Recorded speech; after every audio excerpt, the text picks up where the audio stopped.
Welcome to Boxing Fans Talk TV.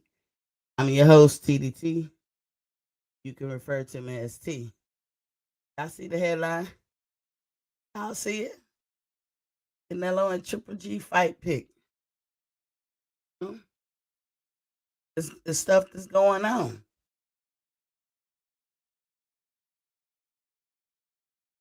Anyway, before we do that, before we get into it, let's turn to. I know the drill. Back us with the shit.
Okay, there we go. There got my picture. All right. Y'all know at the top of the hour, we always do a water check. Water check, water check. Check in. Check into the show. How much water you drink. Personally, then again. Y'all know that I'm gonna keep drinking after the show. And I usually get to like 90 something, or I get close to my 100. It ain't every day that I get 100. There are days when I get over 100. But I tell you, you know, 128 gallons, 128 ounces of water makes a gallon. And every last one of us listening within earshot, drink that. Even the kid, an adult, I'm gonna say from 18 and up, you should be up on that 128 ounces of water per day. It's a life sustainer. It does things. You will be surprised. I'm sorry.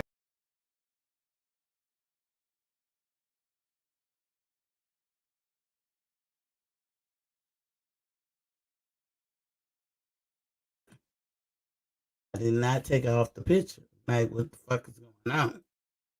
Anyway, you'll be surprised at what water can do for you, how it can change your life. It's a sustainer. I do have a question. I'm beginning to think that I'm getting trolled with these questions. Because dude want to ask me something else about filtering, but he want to ask about kidneys. So I answer it the best way I can after we do this water thing. Y'all know the first thing in the morning, how important it is to drink water. You should leave an 8-ounce cup of water on your nightstand so you don't got to go searching for it. Y'all know I recommend people buy them little mini fridge. They got some that look like little boxes. So you ain't got to put a whole lot of water, but that trip down to the kitchen, then you let your dogs out or something. And then next thing you know, you eating leftovers or you're eating something. So you got to be careful when you go down to the big house. I always call it the big house, the kitchen. That's where everything at, right? So I have my little fridge. I keep my water in my fridge. I don't necessarily have water on the nightstand, but if it was room temperature, I still could drink it. But I got ice cold water first thing in the morning. Before you get up, before the toes hit the ground, before you brush your teeth, before you do anything, I only drink 8 ounces of water. I mean, you're gonna help things move along. Because one thing all of us do, I would think, is we got to use the bathroom bad. It's that holdover from that fast from you sleeping. You got to use the bathroom, and it usually be a good one. You know what I'm saying? Especially with your number twos or whatever. But you drink 8 ounces. The body is moving. If you think of the body like an engine, the water is the lube. Second time you drink water a day is gonna be at night, not looking at TV, not doing something else, but like right before you go to bed, right before you lay it down for the night and getting your final your deep sleep. I keep saying final sleep. Your deep sleep for the night. Drink you 8 ounces of water. A lot of reads going on, rebooting, recharging, revamping, cleaning out the system of all toxin. You moving stuff around, you happen to get to the destination spot. So first thing in the morning you can release. Um, the average person burns between 900 to 1,000 calories a night. Sometimes some people burn more than that, and it's all dependent upon your genetics. I actually went with a low number when I say that 900 to 1,000 calories a night. Remember, it takes 3,600 or 3,500. I go with the 3,600. That was I was always taught of calories before you can drop a pound. This is why doctors and all that be saying, hey, 1 to 2 pounds a week. But think about it. If at night you burn 900 to 1,000 calories, let's rock with 1,000. Then tomorrow you get up, you use the bathroom, you do whatever, you woo to woo. You know what I'm saying? You're gonna start your breakfast in the morning, but not even counting what you took in. Even if you got up, sat on your couch, looked at TV, got up 3 times to go fix your meal, make a meal for the day, and came back. The average person, I'm just saying average, will be like about 1,500 calories. So if you count the 1,000 from the night of sleep, the 1,500 for just sitting there looking at the couch, it's gonna be more if you got a job and you getting up and you going somewhere every day. Even if you ain't got a job, you getting up and you going and doing things every day. It'll be more if you moving around. It'll be more if you getting in the gym. And I'm saying, like, if you going hardcore in the gym, that's approximately about 300 calories. So 1,000 to 1,500. At that point, that's 2,500 plus 300 in the gym. I'm just saying the average person, and that'll be because most people burn about a 150. So I went with the high number that time on 300 which you burn in the gym. So that's 2,800 calories. At this point, you got 1,800 calories more to burn. You know what I'm saying? And so you could, but let's say you can't. Okay, you got 1,800 more to burn. Let's round that off to an even. Let me see. That's 2,800. Did I say 1,800? I think I overcounted. Shit, I'm at 800. Let's round it up to an even 3,000, right? Because it's 2,800. So let's round that up to even, like I said, 3,000. That means you got about 600 calories to find. But you talking in a week. So in a week time, 3,000 times 7, that's how you come up with however many pounds you could lose. And I'm talking about a top notch, shown enough type person that get up and do the damn thing. So there you have it. In one day, you can be close to dropping a whole pound. In 2 days, you know you got it. You overshot it. In 3, you up to 2 pounds. You see what I'm saying? That's how that shit can happen. But I gave people the benefit of doubt with the sleeping. I lowballed it.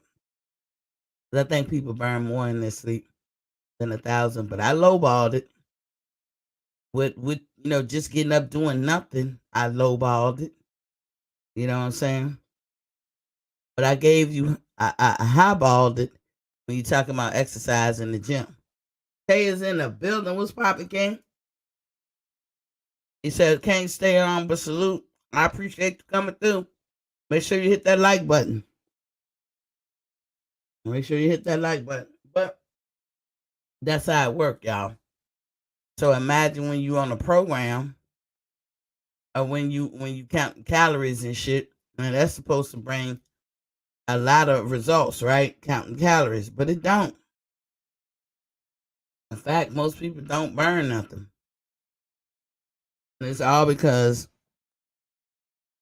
you counting calories, you really put yourself in the position of being malnutritious. Hell, we do that even when we eating how we want to eat. You could be a big time eater, be malnutrition. Malnutrition, mal for Latin means no, not, not nutrition. Malnutrition. You don't have no motherfucking nutrition. And when that gets like that, your body is what? Starved. When you have no nutrition, you could be fat as hell. You could be skinny as hell. You could be in between. PGH Big Dog is in the building. He says salute Queen T. Either way, malnutrition. I thought I would throw that fun fact out. Now the question at the top of the hour was he wanted to know about the filtering system of kidneys. Because that's hard. That's kind of what dialysis is all about, right? Filtering in your blood and this and the kidneys work in conjunction with your how do I say it clinically? With your urethra and all that stuff, how you pee. It's complicated to explain. That is one part of anatomy that you really gotta just know. For me to sit up here and break it down in layman's terms is I find that hard. Like it's hard because it don't seem like it's just a smooth transition functional thing. It's really not. It's very complicated. The kidney to me usually deal with cleaning out the drinks, the liquids that you drink and shit like that.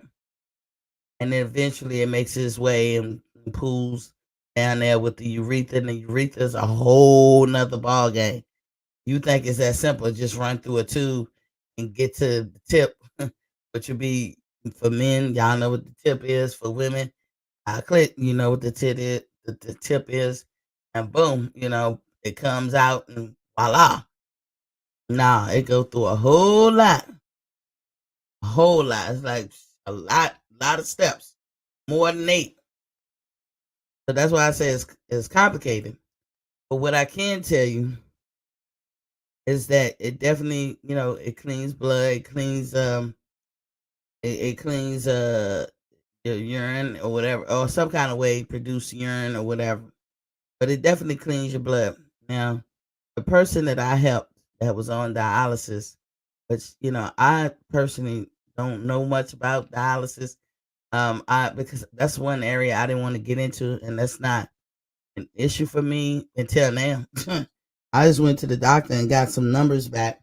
Two things that was kind of high or not good was my dude said, "You need to drink more water." I said, "What?"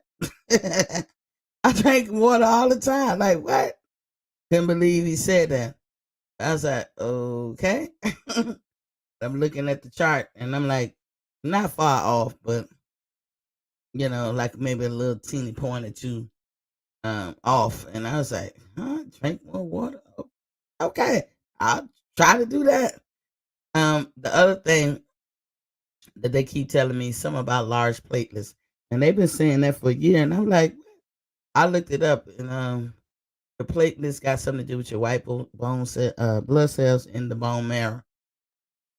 It's not a good thing for somebody to say something about that, but they just keep saying you got large platelets, and considering I got eczema real bad, I'm calling on my white blood cells all the time because my body thinks it's being invaded by foreign stuff. So that's what eczema is. It's the overactive immune system. It just thinks your body getting invaded. Like most skin disorders, you have a high immune system, very high, more than most folks, which I can understand. And I'm glad it's a blessing and a curse. Knock on wood. Because I'm never caught none. All my illnesses come from within. I never get sick from outside. Like I'm not the one to catch it, and this, that, and the other. All my illnesses are my autoimmune disorders that when my body attack itself. Never, just catching shit.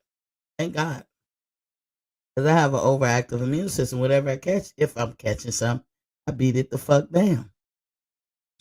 Now during COVID, I used to take this before COVID. I used to take this shot, Dupixent. It's new, relatively new. I think it came out around 2013. So they figured out how to go to the immune system and suppress two proteins, not the whole thing, but just two.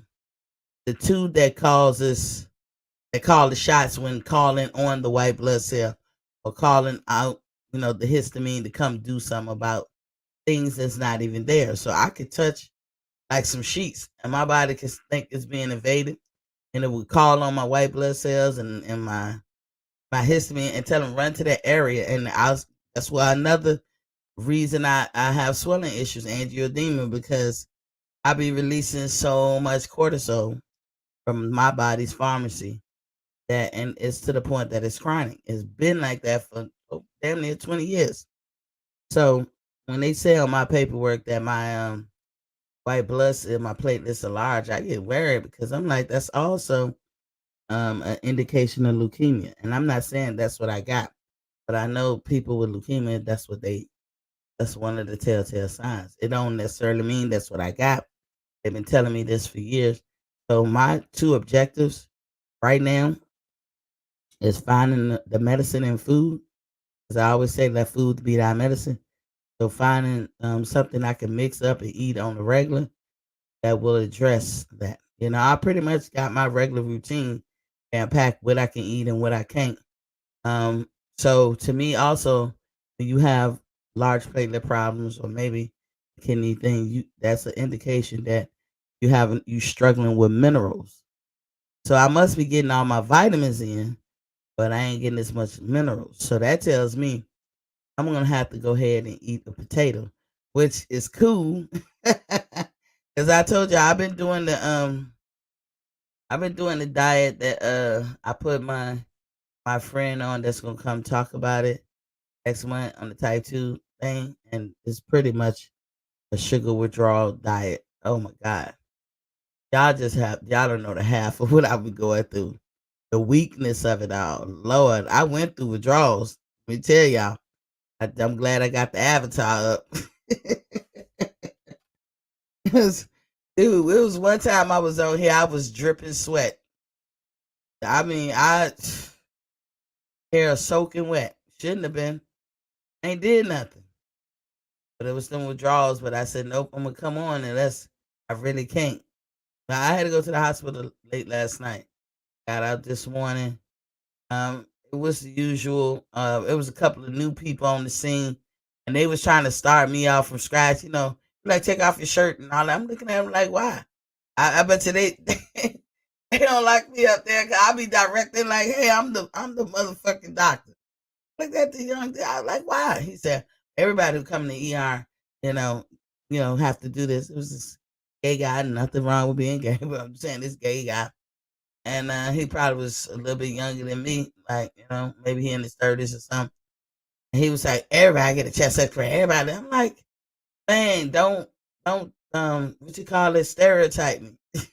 I'm at the age they come in anywhere, they be like, get a chest X-ray or do an EKG. I'm like, God damn.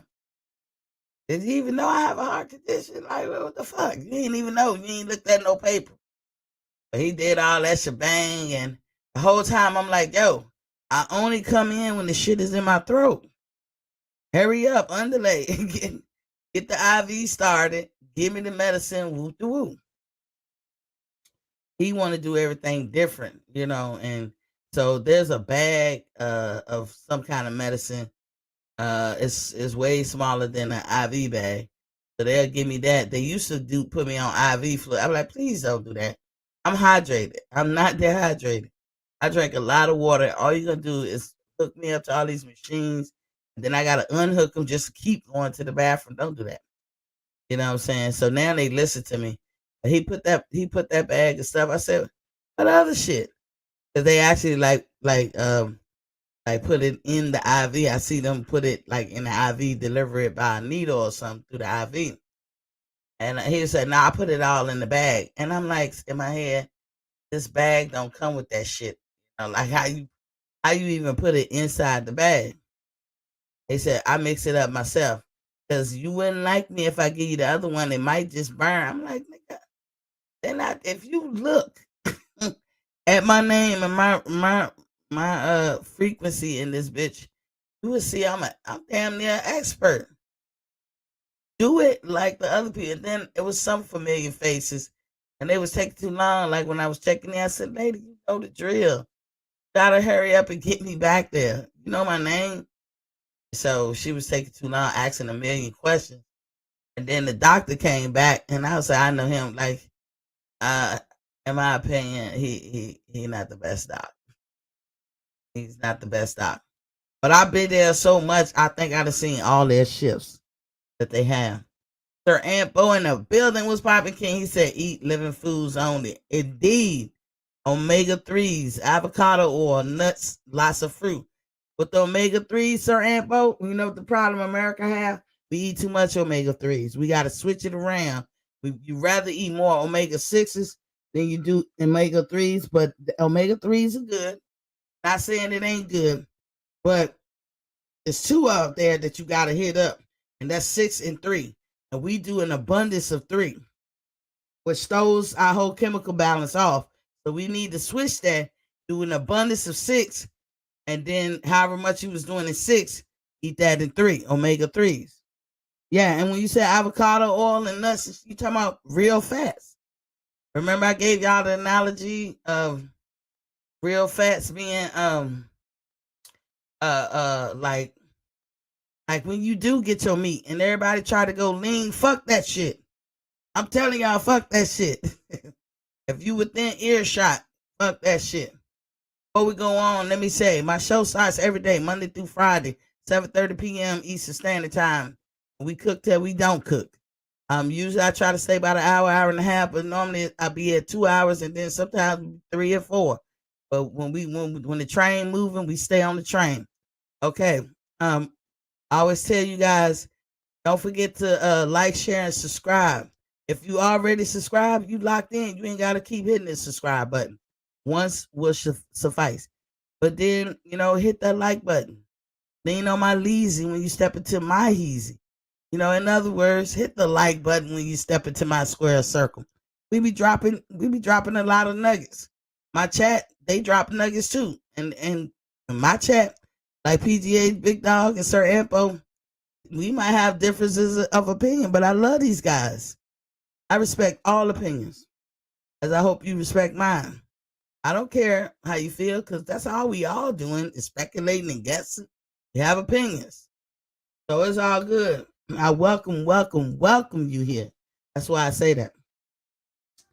But what was we talking about before? Yeah, like so switch up like your omega threes. I can't probably remember exactly where I was, but omega threes, we gotta really make a concerted effort to get your omega six. Oh, I said I use when we talk about fats, I use the analogy of math, like algebra to be exact. In algebra, they tell you if a negative and a positive equals a negative. But if you have a positive and a positive number, you equal positive. If you have a negative and a negative number, you equal a positive.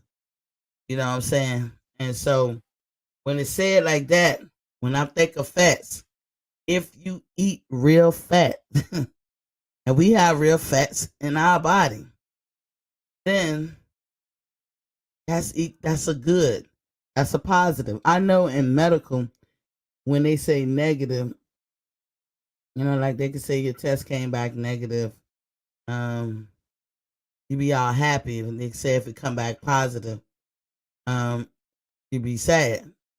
But switch that train of thought. Negative is good. Positive still bad. But you want, like when you eating fats, um you want to eat real fats. That is definitely a positive. Positive is good, like when we talking about finding the health in you. Miss D is in the building. Was Poppy Queen? She said hello. Hello to you. I see you, D Howard. Yeah. So you want to eat real fats. So when you go to get your ribeye steak or your chuck round or whatever it is, or your pork chops, I don't eat pork because one, I didn't really grow up on pork. I don't dislike pork now. Don't get me twisted. My adult life, I threw down, but at this point in my life, I don't eat pork at all. Because you know what I notice when I do my program, I have learned what don't like me. And because I be having severe allergies, I pretty much had to take it all the way back to the basics and then slowly but surely, one by one, reintroduce things to my system. And I can tell you, there's condiments that I love. As soon as I eat, I'm start itching all the time. But you have to pay attention to the details. So no, I don't eat lean meats. I eat fat because the fat is good for you. Avocados are pure fat, good for you. Extra virgin olive oil, good for you. Not that other kind of oil, not even the Crisco. Even though you want your food to taste good and cook good, the Crisco is the way to go. I ain't gonna lie. I ain't gonna lie. He said, "Hey girl, what's good? What's good?" This in the beginning of the show, I be talking about things. I answer questions that people send me to boxingfanstalk@gmail.com. Um, like I said, I do have a lot of clients. I charge you for my time and effort because I specifically cater whatever routine I put together for you. I just learned about some extra things about other foods that I didn't know in the hospital because the guy that was talking to me, he was like, "Did you know such?" I was like, "Oh shit!" And it's not a secret. You can do it yourself. You can look online and all that stuff. You getting in shape or finding healthy you, it should not be something that breaks you. You will be surprised how much money you wasted in this $1 billion business we call health and fitness. You're gonna be surprised. And you're gonna be surprised that the information was out there, but you just didn't connect that dot. They throw it out there, seeing what would stick, and you just don't connect the dot. It's real simple why people who count calories don't become successful in their diets. It's a real simple, easy answer. Anybody want to know in the chat? They haven't emailed me or looked at some of my Sunday shows, just mention it. I'll get into it. But real simple answers. I'll give you examples of us knowing some shit and not connecting the dot. Right now, I'm on that shit with the meat tenderizer. I tell y'all about that all the time. If it tenderizes meat, you got meat inside. What you think it's doing to your body? So you don't want no, no, no, no, no. You don't want to use that. That food be about that medicine. Ronald Finkley is in the building. What's poppin', King? Evening, Miss T. Evening to you too, King.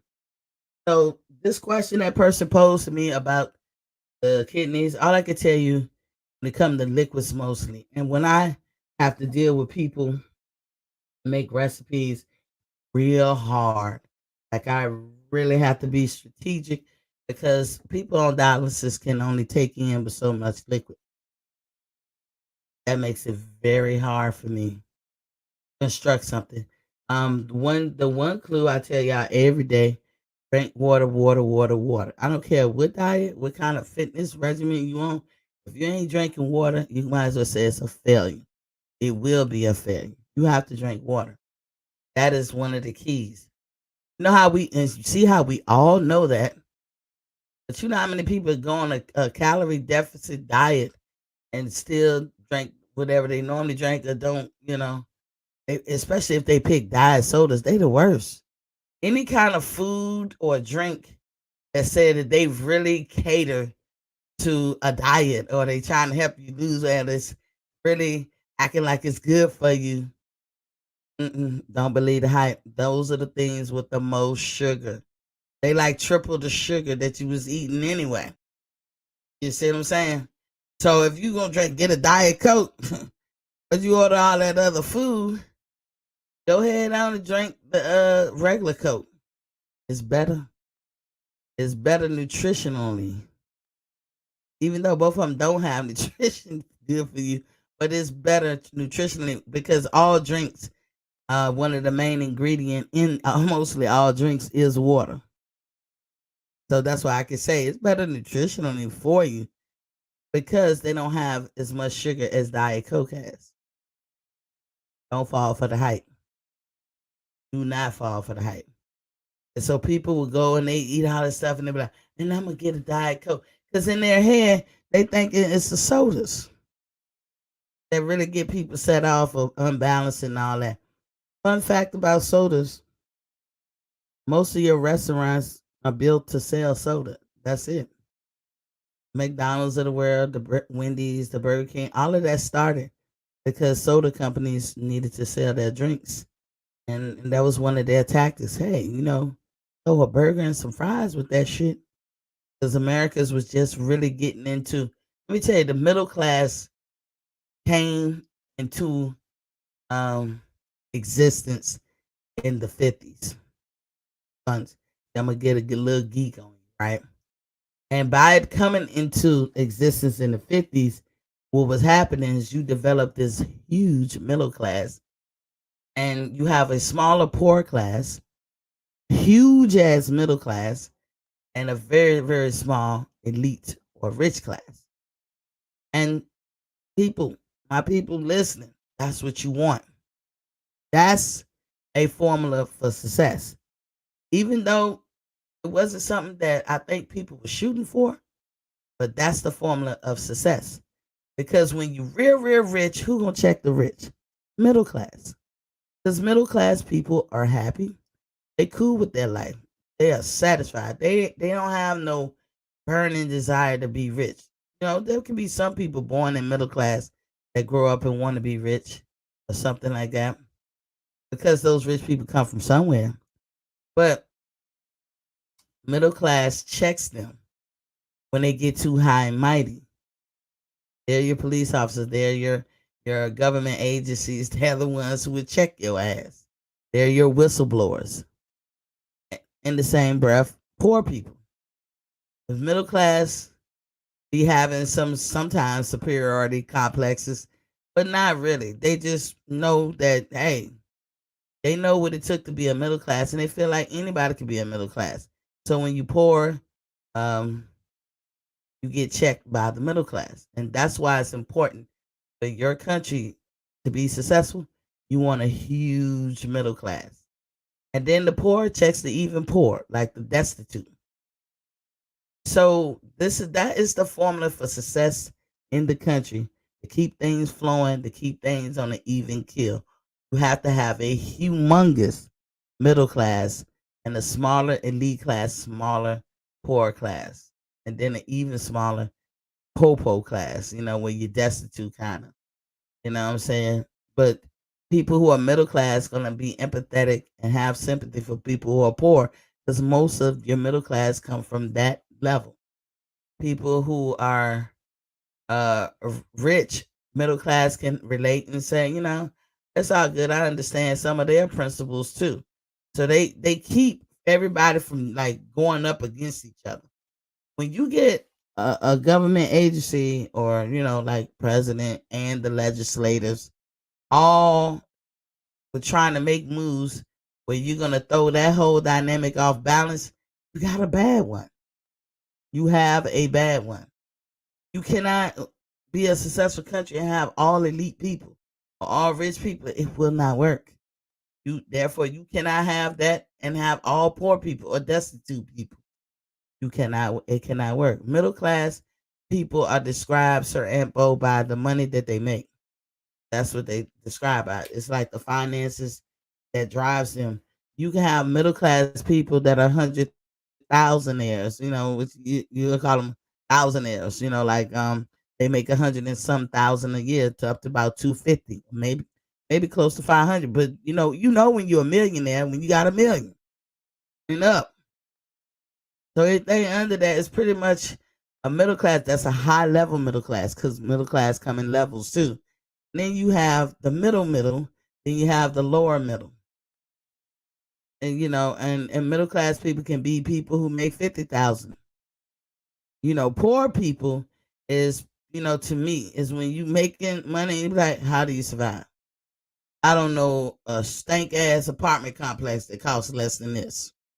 You know what I'm saying? Most apartments nowadays, especially on the East Coast, if you get a 2 bedroom, it's running you like $800 to $900.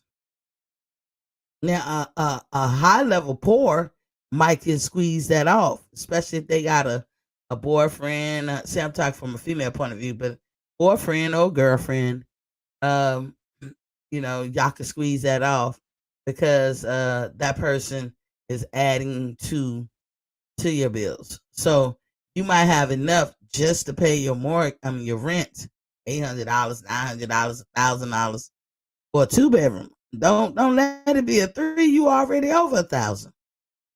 So and like I said, it's not high level shit. It could be a nice, decent apartment where you got central air and heat. Cool. But people pay more in rent in their apartments than I do in my house. And most middle class, Sir Ampo, they have homes. They pay mortgages. It's that's how you fit them in the different classes. It's your financial stability, your financial state. Even though I don't have a job, I'm considered middle class. I own my own home. I bought it brand new. It's 3,000 square foot. It's big. And pretty soon I'm gonna be by myself in this bitch. It's all good. But everybody around me make close to $100,000. So even though I don't work, I live off my pension and some other stuff. And it's enough. I pretty much make half of what I was making, or a little bit more than half of what I was making when I was in the military.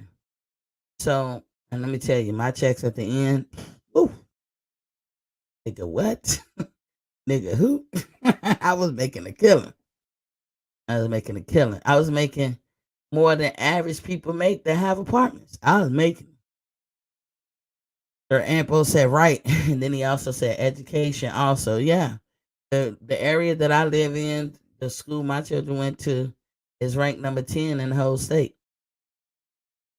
Some of the high school, the schools are ranked up there too, the elementary and the middle school.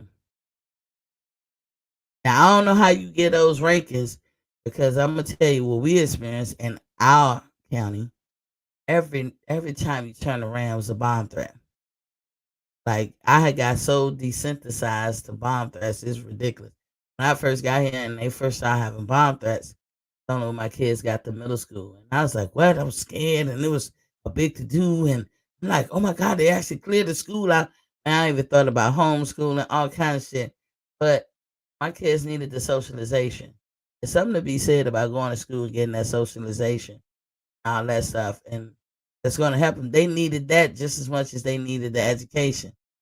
And, then that requires me to get up early in the morning and, become a teacher. And most times your kids don't want to hear you lecturing and talking to them. At least that's the response I was getting. So it, it wouldn't have worked good because my kid would rather get her information from others. And so I said, no, she'll go to school, but it tore at my heart every time. And that lasted from sixth grade all the way through the 12th grade. And you could count on a bomb threat at least once, at least, I ain't gonna say once a week, at least 3 times a month. And that was 3 times too many. And sometimes it was once a week, twice a week, but at least 3 times a month, you could say throughout the whole school year, they were getting bomb threats. And I was like, oh my God. You know what I'm saying? I'm saying. So, Sir Ebo said, I homeschool both my sons. There you go. Yeah, just for stupid shit. They don't rob them of their childhood. And I was glad to keep them in school and be brave enough to do it. That's something I didn't grow up with, and I grew up poor. I was poor. We was at the level a little bit before destitute. And destitute, when you get destitute, you'll do any crime. You don't care about stuff. Like I don't care that that's your car. I need it right now. I'm gonna unass that motherfucker. I don't care that that's your food, nigga. I take it out your hand. Destitute people do not care because nobody obviously care about them. This is why I be tripping on the welfare project and all that stuff. Rich people take dole too. Dole is another name for welfare. If you didn't know, DOLE, dole. Okay. It's another name for saying welfare, and companies do that. Like all your oil companies, they get dole, aka welfare, from the United States government. Nobody complains about them. You never hear legislatures complain about them, but you can't give a poor ass bitch some money and everybody lose their mind because the narrative has made it negative. She's poor. She on the welfare. Oh, I know she ain't shit. And mostly women be on the welfare. And but don't don't get it twisted. A lot of men are on welfare these days and food stamps. But that's something you attribute to women, and you attribute to negative, lazy, ghetto, fabulous, whatever type women. But what do you say about BP when they had that oil spill? You know why they didn't fix it right away? Because they was waiting on the government to get them the parts to fix and shit like that. They get a lot of welfare from the government, and the government pays for their equipment and shit to pump to drill the oil, and then they turn around and don't give you no oil at a discount. Now, which one is worse? What party does that shit? Y'all already know it's the Republicans. Not trying to shit on them, but they do it. They have no problem giving welfare to BP, Exxon, and Shell. They don't got no problem giving. They also give welfare to farmers that they like. Them industrial farmers. You look at that big machine they use to sweep up the wheat. They didn't buy that machine. They don't buy half the shit that they do. They get welfare people. They don't have to pay it back. And then they turn around and charge you an arm and a leg in the store. Who do that? Y'all getting robbed blind. Republicans. Sorry. Your favorite people. They do that. The boxing section is in the building. What's poppin', King? Salute to everybody in the chat. Sir Ampo said BP didn't fix it because they was on the take. Yeah. Obama haters. True story. Yeah, they rather just it be these wedge issues now that they overturn Roe v. Wade. Watch how they everybody who say they against it, they just couldn't stand abortions, all Republicans. But do y'all know secretly They fuck around. Republicans have a rock star like, or just politicians in general, Republican, Democrat, Independent alike. They have a rock star type existence. They got groupies, they got all that, and they will fuck whoever, get them pregnant, and then turn around out their mouth and say, "Go get an abortion," and we'll set it up and find somebody for that person to get an abortion. Hey, you ain't my wife. I need you to abort that baby. And then we'll turn around and get on the 6 o'clock news and talk about how they abhor abortions. The child vote for them. That's a wedge issue. That's how they get some people out there that might just really don't like abortions they get them to vote for them. We gotta do it. It's the end of the world if we don't. Trust me, they're the main offenders of it. But y'all follow them like automatons. I don't get it. But anyway, not to dip off into politics real tight. But I thank you for that question about the filtering system. I'm assuming you're gonna ask me about the spleen. The only thing I know about the spleen is you're gonna have to find a different way to eat certain foods. And they're more specific. It's certain foods you gotta find some kind of way to find a healthy substitute, something that you can like on that same level. Things like chocolates. You have to eat differently. Or you might can't eat it at all.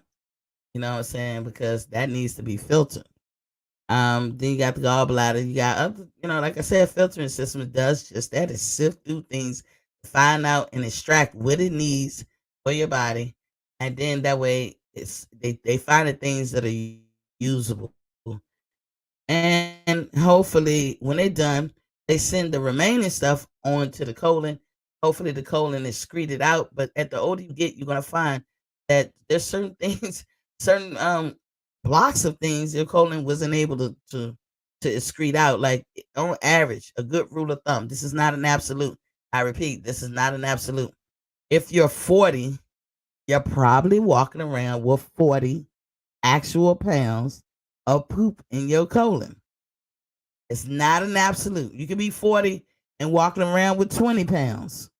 It's not an absolute. But if you want to find a way to gauge without doing invasive type surgeries or procedures, meaning invasive mean cutting into you, going into you, then that's the best guesstimation you can live by. Count your age, and 9 times out of 10, you got that kind of weight of poop in your system. That's why colonics are popular, because you can go in there and they suck the shit out. But the reason why it's not easily taken out, or a procedure that they be like, well, damn, let me cut it open, because one, it's your colon is very, very, very, very, very long. It's like your small intestine. It's long as a bitch, but it's furrowed up and shit inside you. Two, all different spots. There's no rhyme or reason where the shit is stuck to your colon. Three, you can tear your colon just touching it with your hand, and you have a round finger and touch it. It's easily tear. I don't even know how it's so powerful, but yet it's so vulnerable. They don't, and then you don't really mess with small intestine. Same thing. It's very long if you unfurl it, but the small intestine got that's where all the acid at, so you don't want to ever fuck with that. But like just filtering in general, that's what it's all about. But when I talked about the importance of it, I always go to the liver part, because that's where you convert your T4 to T3 to something that's usable. Oh, and then one of my tests say I need some D3, not storage. So I've been doing good, because I actually try to take a pill when I remember, and I forget a lot. I take a D2 pill. I don't have to. I bought it over the counter, the one I'm using now, but I was diagnosed a long time ago with an absorption problem of vitamin D. But I'm gonna tell you, once somebody tell you got an absorption problem, you probably got it everywhere. And that's how I look at life. So I try to eat things and put things in recipes to make sure you turn up that absorption factor. You know what I'm saying? And so one of the tests came back and said you need some D3, some usable D3. Remember I told you when you hear the number three, just think your body's using it versus storing it to storage. You know what I'm saying? And you didn't hear that from iron and all kinds of other things. But apparently, I have a problem with absorption. Therefore, I know I got a problem with minerals. So they was telling me, you know, with everything being what it was, that I had to pretty much depleted my electrolytes. And when you do that, people, I don't care what age you are, you're knocking on a stroke door or a heart attack. So I'm glad that I'm one of them people that get telltale signs. I always tell you about the different people in the world. You got people with high metabolism. They don't get telltale signs. Me, I do, like right away. So I can work on something right away. So now I'm like, okay, I'm easily to deplete minerals or what y'all call electrolytes. I got to work on that. So he gave me a long list of food to eat. It was like nuts, beans, potatoes, and just all the complex carbs. All the complex carbs. Now, do you think I'm going to I don't really blend nuts. I could. I have a Vitamix. I can make my own milk and butter and all kinds of shit. I don't really, get into that. That's not what I'm into just yet. I will be one day. But I'm not gonna blend a potato and try to eat it. I did try one time. This shit is nasty. I don't give a damn. You gonna have to turn around and put sugar and all that shit, which is defeating the purpose. Most of the complex carbs is nasty blended. Or trying to drink it. No, I can't do it. But it's nice to know that I told I'm actually doing the regimen that I gave my friend who got type 2 diabetes that I'm helping right now. And they said that I told them I'll do it as long as they come and give a testimony on my show. So sometime towards the end of July, we're gonna see if he could do it. The shit is hard. And I told him, I said, I'm gonna do it right with you. Can't hurt. Like I tell you, I will never give you nothing that can hurt you or go against whatever your doctor say. I'm not a doctor, so whatever your doctor say, stick to it. This what I'm doing cannot hurt nothing your doctor will ever say. So I charge because of the effort I put into creating a recipe that you can eat that's going to address the issues on a bigger scale, anything than than a pill could do.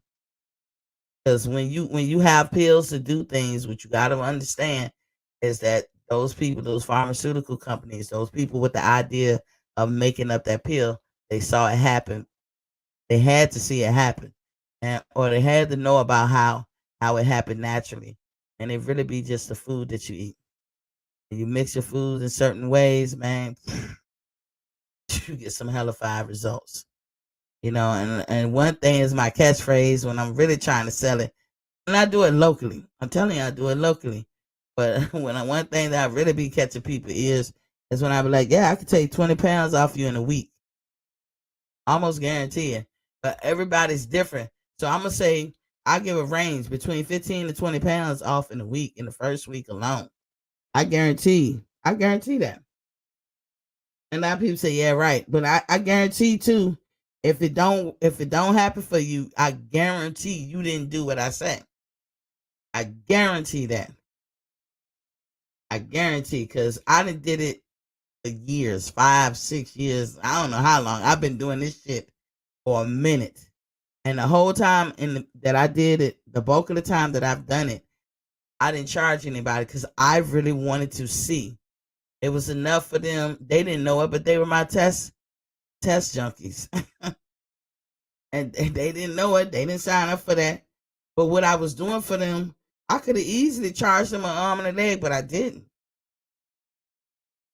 Sir Ampo said, eat living foods, medicine. Exactly, Sir Ampo. Exactly. G-Ray Promotions is in the building. What's popping, Queen King? He said, what's popping, Queen? Hey, yeah. So we wound up spending time because I said, you know what? I'm gonna start talking about it if you guys ask questions in my regular boxing thing because, in a sense, sometimes I feel like a news reporter on here with the boxing. But let me move on to the boxing. I could be here all day with the health talk. But again, if you find that you have some issues you need help with, I'm very discreet. I value privacy. I do not tell or divulge anything. I will talk in general terms. When it come, most of y'all guys who contact me, y'all contact me for something y'all just don't want to put out on the air. Now, it's okay. I can say this because it's the majority of the men that I work with, and so I'm not telling on nobody in particular or whatever. I have a good healthy portion of men that don't have this problem, but it's I'm gonna say it's the majority, so I'm gonna say it's like 70-30. 70% of the men that I work with, this is one of their issues, and I don't know how they don't see it, but I see right off the bat without them going into depth why they having this problem. This is why I don't go straight to that problem. I said, ain't nothing wrong with that. You haven't told me that you had an accident or you got hurt or mangled or anything. I already know what it is. I already know, and I'm not gonna say it because that's my little hustle. I already know what it is, and I put them on a regimen to address this one issue, even though them themselves they don't even know that they have this issue. I know what questions to ask. I'm like, yeah, I already know what it is, Sean. And I be like, I address that issue, and I always call it address because I'm not a doctor, I'm not a cure, I'm not none of that stuff. It's like Sir Ampo say, eat living foods, medicine. Let thy food be thy medicine. But I promised dude that I would get on the regimen with him. Whew, Lord have mercy. I done had ear infections. See, I can get my own testimony. I've had ear infections. I've had acne. I had rashes in places I haven't had over 20 years. Inflamed, bleeding. I wake up to blood on my sheets from my eczema. Um, the acne alone be killing me because I'm not a person that really prone to acne. Like I can get acne like the next bitch, but not a lot. I'm one of the people that I really don't have acne. Never did, even as a youngster, wasn't my issue. But acne is within all of us. Um, just differences going down south, down south in that region. You can become more lubricated. I mean, just crazy shit. It's all kind of shit. I'm swelling. Yeah, I've had normally with my angioedema, I swell in one place, and I either deal with it or I go to the ER. Only when it's for the neck above, I go to the ER. But you name it on my body, inside and out, I've swollen up. And this time around, not only did I have it like last night when it came in my throat, I had to go to the hospital. But for weeks now, my bottom of my feet, whew, have knots. It be swollen. I feel like I got on platforms when I get down and walk. And you talking about pain, pain, pain. I've been doing that for weeks now. But I always tell people, like I told him, it's gonna be hard before it get easy. Everything that was waiting in the wing to come out on your ass anyway, it's gonna come to the forefront because you're pretty much starving those issues. You starving that bacteria to death. You starving whatever, whatever. That's what we're doing. And then in that whatever's causing you problems in your body, they ain't gonna like it. So they ain't gonna do it. They ain't gonna go away without a fight. So that's what's going on. And that's the first time I had two at the same time. So like I said, I got it. I thought I had an ear infection. The doctor was like it was too much fluid. He couldn't tell. Shouldn't be that much. But I had gooey shit coming out of my ear way back, and I clean my ears every day, so it shouldn't have been there. Um, Headaches out of this world. I've been going through it, but I still try to get up here on the show and everything. Um, and so when he give his testimony, I'm gonna give mine. I'm writing down everything, even though I pretty much know myself. I still, no matter what, if I get on the regimen with you, I write down everything. I've lost 15 pounds. Yes, I have. But again, as I tell you, I don't have a thyroid gland. Y'all cannot judge this whole program or anything by how I go, because I'm missing vital organs that will help me catapult myself like really quick and really big. but I can't compete with y'all on that level because mine was taken away at 24. I'm glad to be alive. That's what I'm gonna say. But major organs was taken from me at 24, and so I don't have a thyroid gland. That means I don't make metabolism. That's what Sir Ambrose say. Eat foods, eat living foods, medicine. Living foods also can be um, meats and everything. And I gave this suggestion a while too. If you're a person that you just really feel like you're gonna eat meat, like maybe you'll take away a lot of different meat because they tell you if you eat a meat, you should eat a fowl. A fowl is not seafood. A fowl is a bird of some type, but you should eat a bird. And we like that yard bird, that chicken, and we love turkey. So I mean, you got good choices. People can eat duck, quail, whatever, geese, whatever your fancy. I can't go past chicken and turkey, but they don't, all the other foods. Mm-mm. And believe it or not, even though black people love the cow, it's the worst thing. The worst out of all the meats for us. It fucks us up. But I'm not against the cow industry, so I don't want the meat people to come at me. But sometimes it don't like you. And the point is, we as humans, we're not carnivores, we're herbivores. I don't care who you are. I'm not gonna get in no debate because I know that to be the truth. We're not carnivores. We're not built to eat meat. And some of your biggest mammals in the world, they complete vegans. Primates, giraffes, elephants, hippos, but you got your apex predators like any kind of wildcat, dog. So that covers lions, tigers, any type of cat, American cat, hyenas, ox, you know, dog type people, wolves. They are apex predators. We got apex predators in the sea too. Apex predators, sharks. They love meat. Your dogs some meat, they love it. They can't get enough of it. But they was born and bred, and their whole system functions on that. You could go your whole life and never eat meat. I know I talk too much about it, but let me get into boxing. I thank y'all for listening and everything. I actually really, really am passionate about this stuff. And like I said, I ain't even gonna tell you what my boy lost, but he surpassed me like a motherfucker. But again, I don't make metabolism. But I know the reason why I call my thing finding the health in you, because a healthy body is a very fit body. And that's all you gotta do is address your health issues. And when you address your health issues, your body gets fit. So everybody who come to me for weight loss, I never approach it with weight loss. And another thing on my program, you never have to do exercise. You will at one point get to a point where you feel like I can't help it. Like your body just won't let you rest. Like you'll just be like, man, I gotta run. I gotta run. I gotta get in the gym. And that's a good thing. You have that type of energy. All that euphoric energy that people get when they high, guess what? You can get high off of food. You really can get high off of food. I ain't talking about no mushroom shit. I'm talking about when your body is just completely healthy and you just eating good foods. You got plenty of nutrients. You will experience a high. And I until you do it, I can't really prove it to you or describe it. But it is a motherfucking high like none other. And it's not a bad high. It's not a high that you like. Oh, I'm gonna lay down. Like by the time you experience that type of high and eating food, guess what? You'll find out that your eye color wasn't your eye color.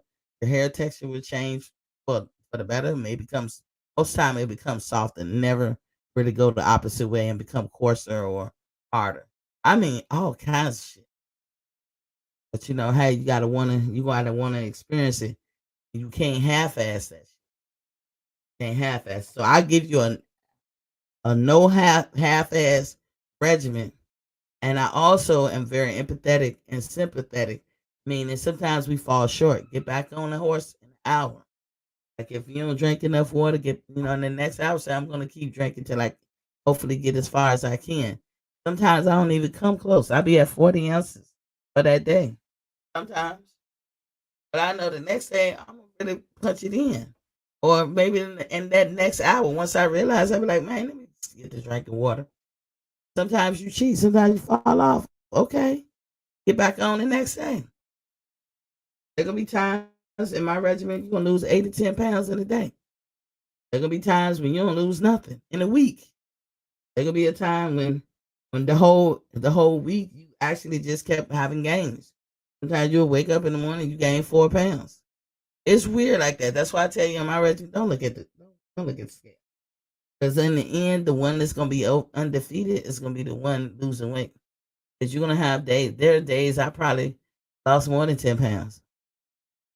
I'm just saying. That's why I can tell you that I can guarantee 15 to 20 pounds in the first week. That I can guarantee. But I'm not a LLC. I'm not a business like that.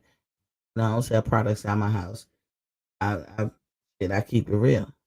I put the recipes together based on the properties that they can garnish. When you mix them together like that, boom, get some big ass results. But anyway, so the boxing part is what I was gonna talk about. Thumbnail was about Canelo, right?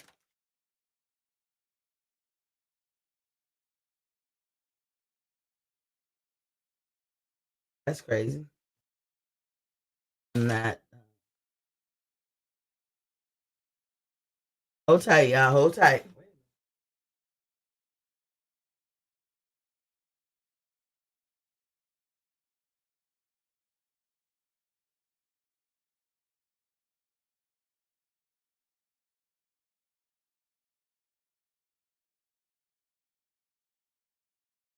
Oh, okay. I see it. I don't know how I didn't see it because I write everything down, y'all. The question was posed: what happens in a fight with Triple G when Canelo fights Angry? Now, the biggest hoopla that's been going around the news on social media is that how angry Canelo is. He's real angry. He's lashing out at different people, not in a crazy kind of way.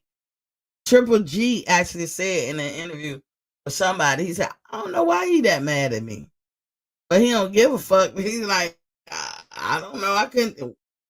What pissed on his Cheerios? I couldn't tell you. Okay, him and Ryan Garcia going back and forth. To the point that I advised yesterday. I said, Canelo, you might not want to play this role with Ryan. In this, he will have the upper hand. This is a whole nother generation. They don't live by the codes that you probably used to. You got older siblings, so you know about living by certain codes. Some things you talk about, some things you don't. You gotta know when to hold shit back. As for us black folks, we used to be a group where we never told our business. We kept everything in house. The bad part about it is we used to sweep shit under the rug. So now we get to a point we don't sweep shit under the rug no more. So suffice to say, we be letting the cat out the bag. But we ain't never was a part of no crazy shit. We can say shit like we're not serial killers. But some black people do that shit. But for the most part, that was an odd thing. There's a lot of shit we don't do. You know what I'm saying? But then we letting the cat out the bag. The things that did bother us, because black people as a whole, as a collective group over the years, especially in my day, you don't have money to go see a therapist every week. And I'm not talking about a psychiatrist. Everybody go there. That's psychiatrists. They can prescribe medicine. They're more of a doctor type, and a therapist could be, just a sociologist or you know, just a psychologist or something like that. Somebody that you could talk to. Not on the doctor level, they're not doctors. But anyway, we wouldn't go see some because it was out of our price range. We couldn't do it. The reason why the US government don't seem like to most people that they don't care is because they got so many programs out there that can help each and every one of you, but you don't know it. They're not gonna they gonna do it. They're gonna put it out and they really they really are amazed at how people don't take advantage of it. But it's there. The only catch to it is they can't take you there. If they got in the business of saying, let me tell you exactly what you need to do. You need to go to this site, You need to do this. Like if they put out a step by step, everybody would jump on it, right? And that would be the first and only year that they have it. You have to put in work to get to these programs, even to find out about it. And you know who knew about it? It's one group that know about it like the back of their hand. They wasn't sharing with the rest of us. You can say elite people, very rich people. They all know it. But you also can say white folks too. They wasn't sharing. They're not gonna tell you because they don't want you to get none. That's for them. A lot of people that wind up using it is rich people. Because rich people tell you ain't nothing like spending somebody else's money and you gaining money in return. That is one of their formulas. How can I spend somebody else's money, but I'm gaining money in return? That is what it is. That's why when they tell you owning your own home is good, better than renting. Because I can tell you right now, when I bought my house, not only did I get $1,400 put in my escrow, I had got a check back for $1,000, and I'm buying the house the day I closed. They gave me a check for $1,000. I was like, what? You giving me money? I gave them zero, not a dime. And I walked away, them giving me money. I'm telling you, this program is all over the United States government, and they disseminate all of these grants and all this stuff that you don't got to pay back to the different states. They even got grants where they help you start your own business, help you locate it, they put, people to inspect to make sure, all kinds to do the speculation on it, all that to make sure that it's going to be a success. All you got to promise them is new taxpayers. That's all they want in return, a taxpayer. And that shit is there, and it goes there every year, and nobody takes advantage of it. Oh, something? No, I'm gonna take it back. Rich people do, because they know what it takes. They know the steps to get to it. But they ain't gonna tell you. Some of these foreigners, these people that you be like, how you get the business? I mean, because we can do the same thing, but they'll tax the fuck out of us. Programs. Technically, I don't have to pay taxes. I just do it anyway. I do it anyway on the strength of being as part of this great, beautiful nation called America. Has its black eyes, has its terrible deeds, but overall, it's a great nation. I pay taxes. I don't have to because I'm 1/16th Indian. And if you 132 and down, you don't have to pay taxes. And I can prove my shit. Me and my siblings, we all 1/16. My mom is 1/8. We could prove it. But we pay taxes. If you're Indian in this country, you don't have to. That's the whole point. Anyway, so the question was posed to Canelo. Uh, Did Canelo fight angry and be successful? And as I said, him and Ryan been throwing mud at each other. He's obviously showing he's mad as fuck with Triple G.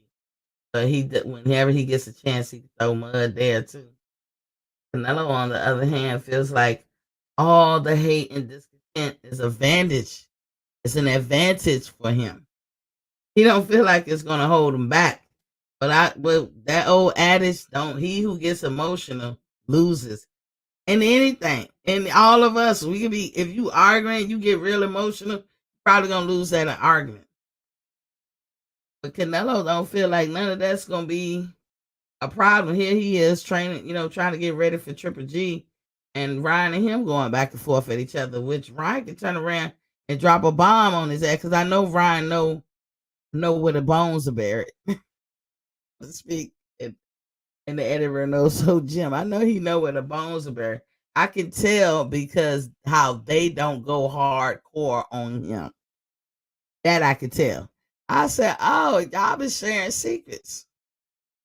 So y'all taking it up to a certain line. But see, these young folks, their bravado and their conceit is on a level that, unlike the past. So as Ryan Reyes, because I think he's gonna be Fortuna.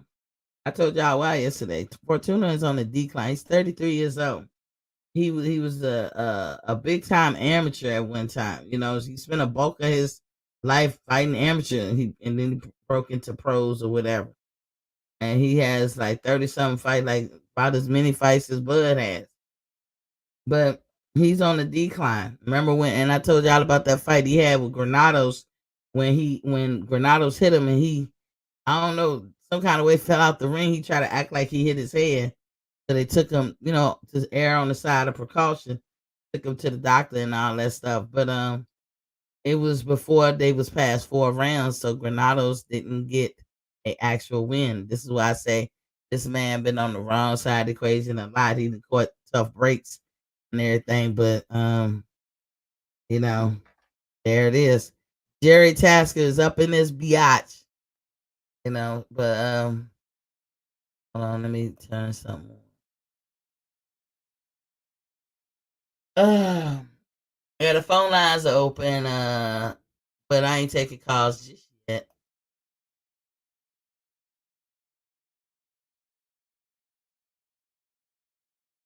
Cooking. I got a late started cooking because some people ask some health questions, and I know you guys like to hear the health stuff. Some of you guys do, and it's good info. It's good business. Let me do the hard work. Let me do the heavy lifting to get you right. Okay. Um. So but that notion that if you get emotional, um, he who gets emotional loses. You can apply that. That's applicable everywhere. But like I said, Canelo knows best. I'm gonna give him the benefit of that. He said that's an advantage for him, as far as he concerned. That isn't a problem there. He gone.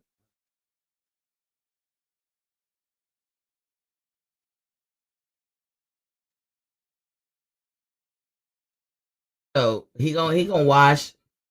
Oh, I forgot to put the H there. That's what he gonna wash Triple G, and then it's on and upwards. He do the rematch for Bivol. You know how this. You know how when they talk about the rematch with Bivol, they don't be talking on like, oh, it's a definite thing, and all that stuff. But they, that's what Eddie keeps saying. But Bivol has a short list, and Bivol looking to be in the fight by October. He ain't waiting on Canelo. He got a short list. His short list is Buasi, Colin Smith, and Better Biev. Now, as I told y'all before, hey, good Jerry. Jerry, you interrupting. Call from Jerry. to accept, press 1. To send a voicemail. Hey, Jerry, why you don't ever beam in? why I don't do what? Beam in. Like kind of like come in through, if I dropped the link in, I dropped the link in the chat. You can hit that and come in. Oh, does that require a camera on your computer? No, you are you doing it through your phone? Because No, as you see, I got my avatar up. This allergy season for me, so I don't show my face when I get allergies real bad because I liable to be sitting here and my eye swell up on y'all on my lip or nose or something. Y'all be like, see what's going on. So I just do an avatar. But most people who don't want to be seen, they uh, they put their avatar up. But hold on, let me finish cooking a little bit. So Bivol has that short list. Beterbiev and him wants to fight each other, but everybody got plans for both of them. Apparently, Yarde is going to get that fight with Beterbiev. Like I said, if those guys had their way, and they pretty much seem like they got their way. Peep this: Canelo and Eddie Hearn say, his next fight ain't until May. Talking about Canelo once he fight, that's a long fucking way. I don't know. I don't see the logic in that shit. And anyway, when Canelo supposedly got this big time deal of 160 million, it was supposed to be 3 fights that year, and that's odd as hell. So That's why I asked that question. What about the 160? And then he he got 15 million for fighting Bivol. Bivol is not able to access his money. He got a lot more than 15 million. Canelo ain't fought for 15 million in several fights. Man, he don't fight for 15 million. But that's what they reported. So we can't help what they want to tell the public. Not what I heard.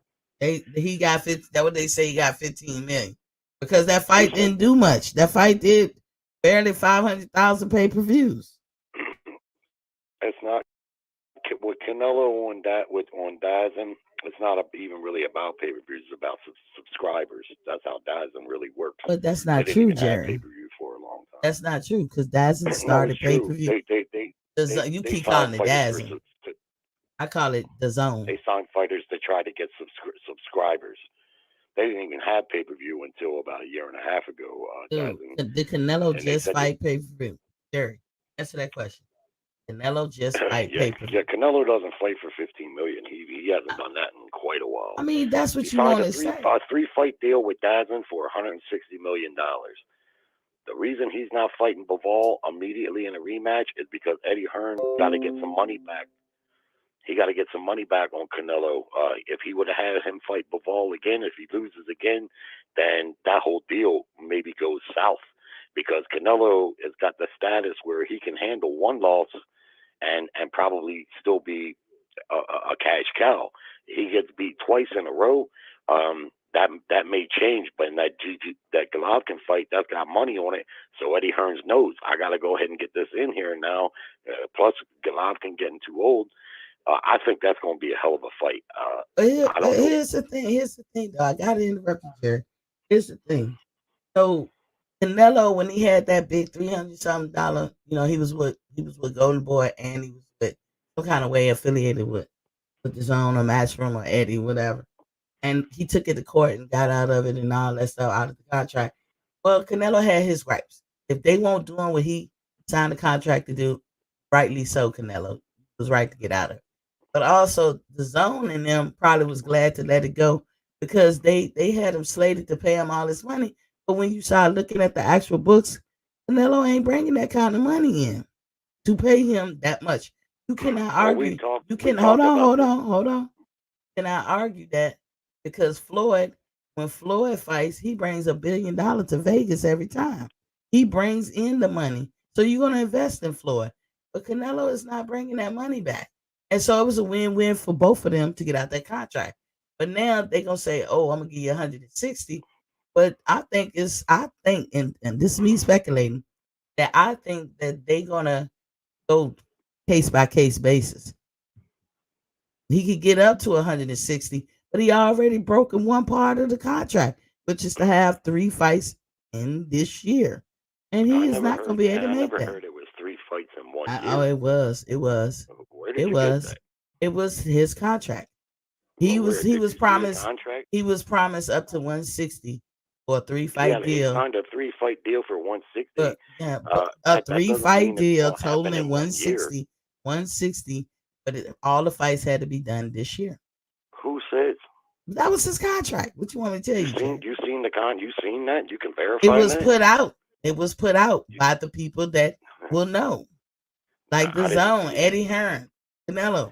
It was put out by those. And not only that, fighters get injured. What happens if he gets injured? Eddie Hearn going to turn that money away? That's why I said. It was a case by case. It was a case by case. That's why they say this contract you sign is going to pay you upwards to 160.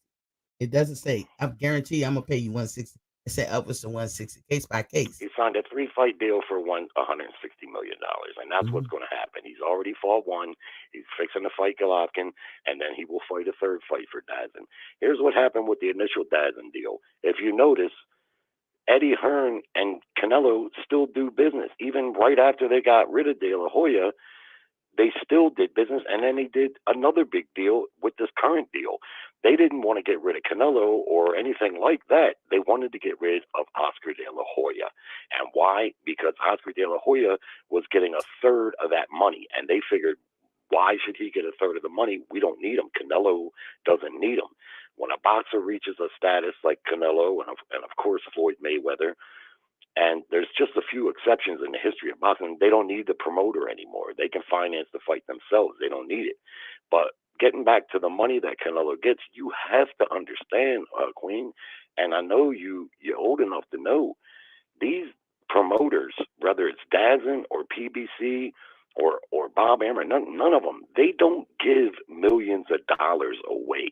If they're going to give Canelo 160 million, you can bet that they know for sure that that money is secure. They're not going to give people millions and tens and millions of dollars. We They're see it just not happen going all to the do it. time, Jerry, in life in general. Canelo What's got that? the. We see that happen all the time. Canelo to them are the cash cow compared to his contemporaries right now. Canelo is not a pay per view star either. He just gets more than his contemporaries. That fight did about 500 pay per views. That's not saying to Here's me what I know. that it's enough to These pay him guys 40 in or the 50 business, million dollars. they don't become millionaires by making foolish decisions.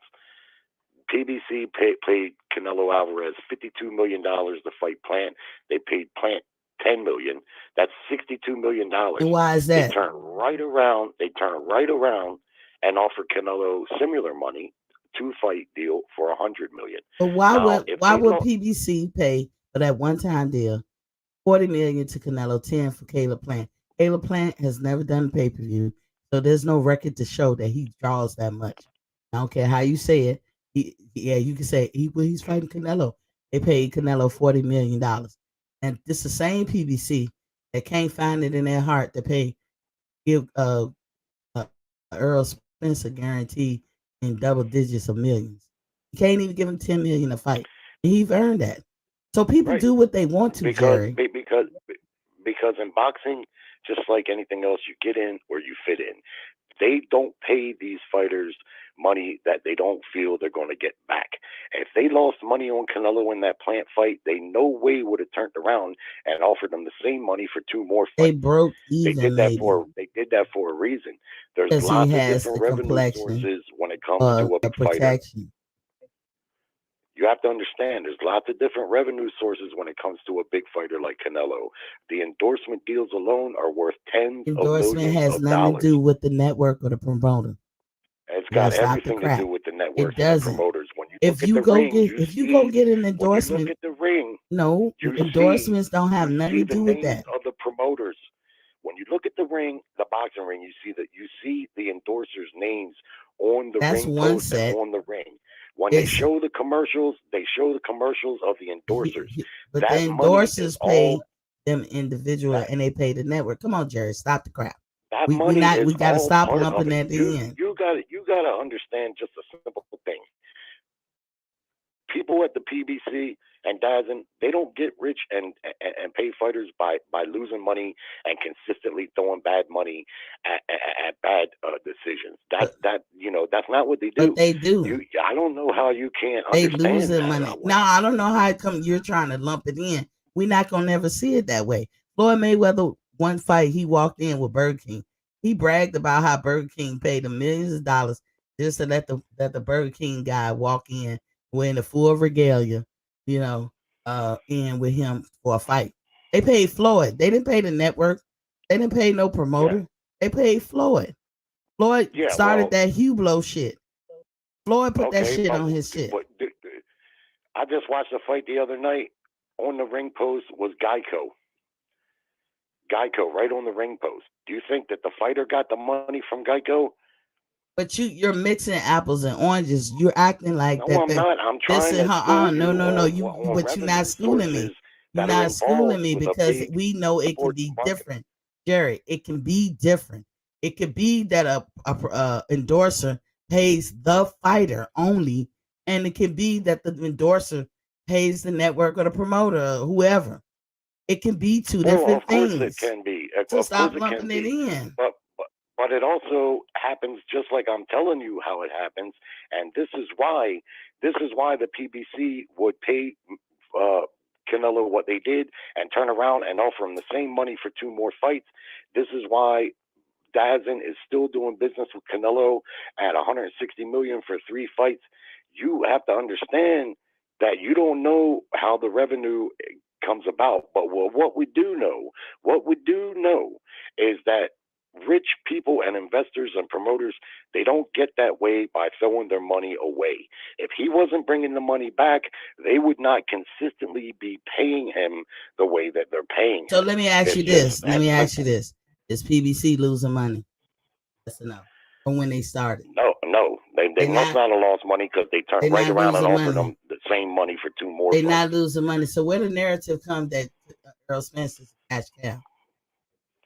Where the narrative come with what? That Errol Spence is a cash cow. Yeah, I don't know. I never heard Earl Spence called a cash cow. I just know that he's done. They say it all the time. Better numbers than Bud, but I wouldn't call him a cash cow. And neither do I. But that's what the narrative is. He's the heavy lifter. He's the cash cow of PBC. But yet they don't pay that cash cow $10 million or more. They don't pay him, but he's the cash cow. That's what PBC says. That's what the narrative is. I hear him talk more about Tank being the cash cow, but they don't really have a cash cow. Nobody does. There are no cash cows in boxing except for Canelo and possibly AJ. That's it. Canelo isn't. I will rock with you with AJ, but Canelo, no. Canelo do not break a million in his fights. The marquee was already set. The mark was set with Floyd and Tyson and people of that ilk. And then there was a narrative black people don't sell. You know, I'm not being racial when I say this. The highest paid fighters in the history of boxing have been black fighters. Exactly. So why they put that out? This is why they don't take risk on black people. This is why they don't try to pay them. Put it out there. Currently, there is no black cash cow. We're coming off of 10 years of Mayweather making a warehouse full of money. Exactly. So why do they say that? They say it to everybody. All YouTube content creators is aware of this narrative. The old media said, you know, people like was it Abel Sanchez or that one that used to be a coach or trainer for Triple G? He said black people don't sell. And people say that, and this is why they can lowball black fighters. This is why they can lowball. I can't vouch for Abel Sanchez because we know better than that. Mayweather made a warehouse full of money for 10 years. He made more money than anybody. Right. Tyson made a lot of money. Holyfield made a lot of money. But again, yeah, I mean, we know that's not true. But when they say that now, Canelo is the moneymaker right now, whether you like it or agree or believe he makes more than his contemporaries. He gets the big money.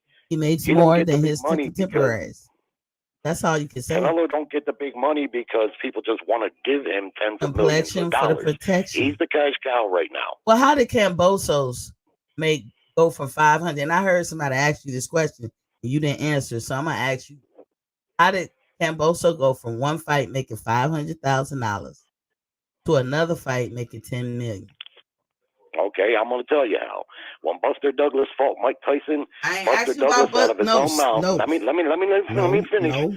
Buster Douglas out of his own mouth said, and I've seen him say, that when he took the flight home from Tokyo, he had to borrow money from his trainer to take the flight home. That's how little Don King paid him. But in his very next fight, he fought the real deal Evander Holyfield, and he got $23 million. This has happened in boxing time and time again. Because black fighters were the shit back then, and everybody knew it. I'm talking about right now, the way this culture is right now. You know, culture ain't got nothing to do with it. It does have something to do with it. Is Cambosos won all the belts, and he was able to cash a big check. Because it doesn't matter what business. Hold on, Jerry. It doesn't matter what business you're in. This is happening across the country. It's happening across the world. I asked you about Cambosos. Don't tell me about no heavyweights back in that day. It was on point. Speak to that. Buster Douglas got pennies to fight Tyson You're not for the answering. title, but once he won the title, he got $23 million. You're filibustering. I asked you I'm making an excellent point. No, answer the question. How did Cambosos? I ain't asked about nobody else. The same way Buster Douglas did. He won the titles. No. We never heard of Cambosos. You're gonna say we never heard of Buster Douglas. We never heard of Cambosos until he fought TL. He got $500,000. Many people never heard of Buster Douglas until he fought Tyson. Top Rank had to fit that bill because it was a top rank event. So between Top Rank and Frank Warren, who do work together, they somehow came up with the idea. And you can say Devin Haney said he wanted to be. He just give me what Loma said. What Loma got. You think that they walked in and show you Loma contract or whatever they were doing up to that point to Devin Haney? No, they didn't. They don't have to. They must have. They didn't show Devin him. Bill Haney because they took the deal. Haney never saw. They must have satisfied Haney them. never saw what they was going to give Lomachenko. Haney made a faux pas by even saying, "Give me what Loma got." They could come back and say, "Well, Loma was going to take $1 million." They could have said that, but they gave him a lowball number, something he wasn't used to. He was used to earning what he earned. They didn't even try to match that. They gave him $2 million or 2.8 for the fight. Cambosos got 10 million off the rip and 70% of the back end money, the pay-per-view, while Devin got 30%. And you're gonna say, oh, well, the government paid. The government told you the government. No, hold on, listen, let me get it out. The government is a free marketplace. Can't argue that. The government, I think, has a parliament just like England do. Can't argue that. That means they got taxpayers.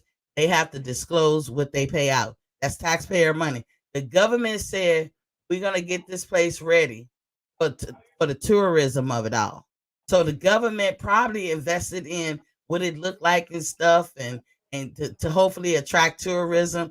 He got less than 40,000 people showed up in the stadium that could probably hold 80. He did not sell out. He did not come nowhere near selling out. He got probably nearly close to 40,000 people who showed up. They invested in the place for the people. Okay, let's take your word. 58. They put the money in to the who's to say where that money went? Because if that government paid him out their pocket, how are they doing a fight where they just paid one person? They have to disclose that. You have not seen the Australian government disclose how much their taxpayer dollars went to George Camboso's pocket. They did not pay that. They probably paid for the tourism, event of it all. So that's how that went. Until somebody show that the government actually put money in Camboso's hand. They don't do it like that. Like, think about the Olympics.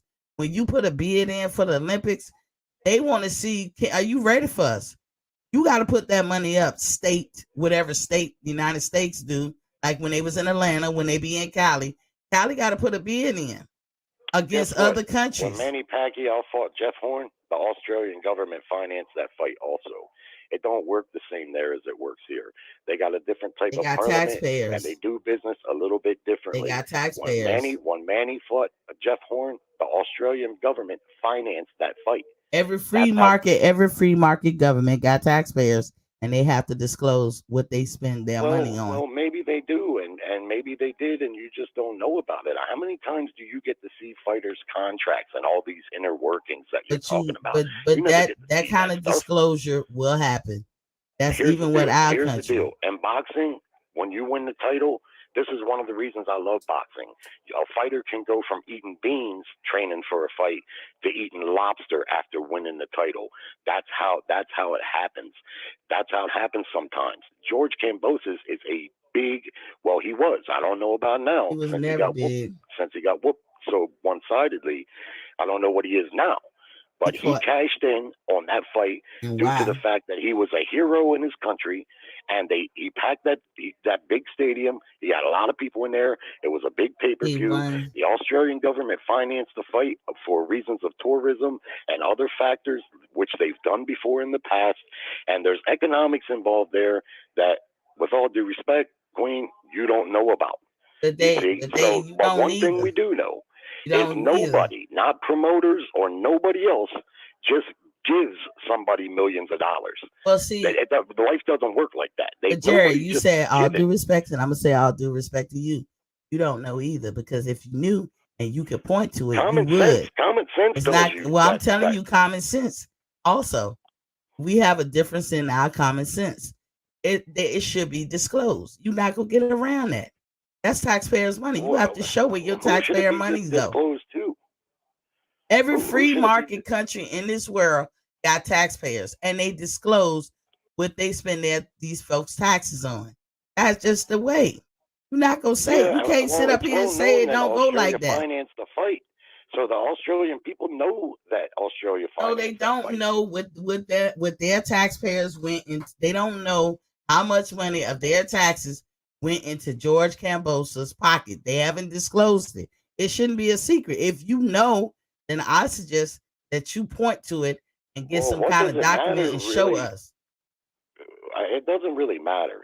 It doesn't really matter. And the Buster Douglas equation is a perfect example. I could give you tons of other ones, but Dude, that's a perfect one right there. Buster Douglas went from borrowing money to get home to making 23 million in his next fight.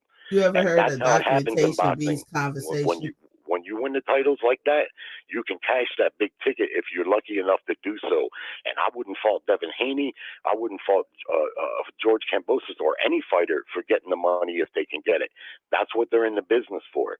Free But market one don't thing I work like know, that though. It doesn't work like that, dude.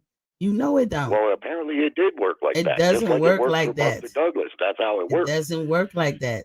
Free, Well, it did. Apparently well, it did work like that. it is a what's the name? Top ranked event.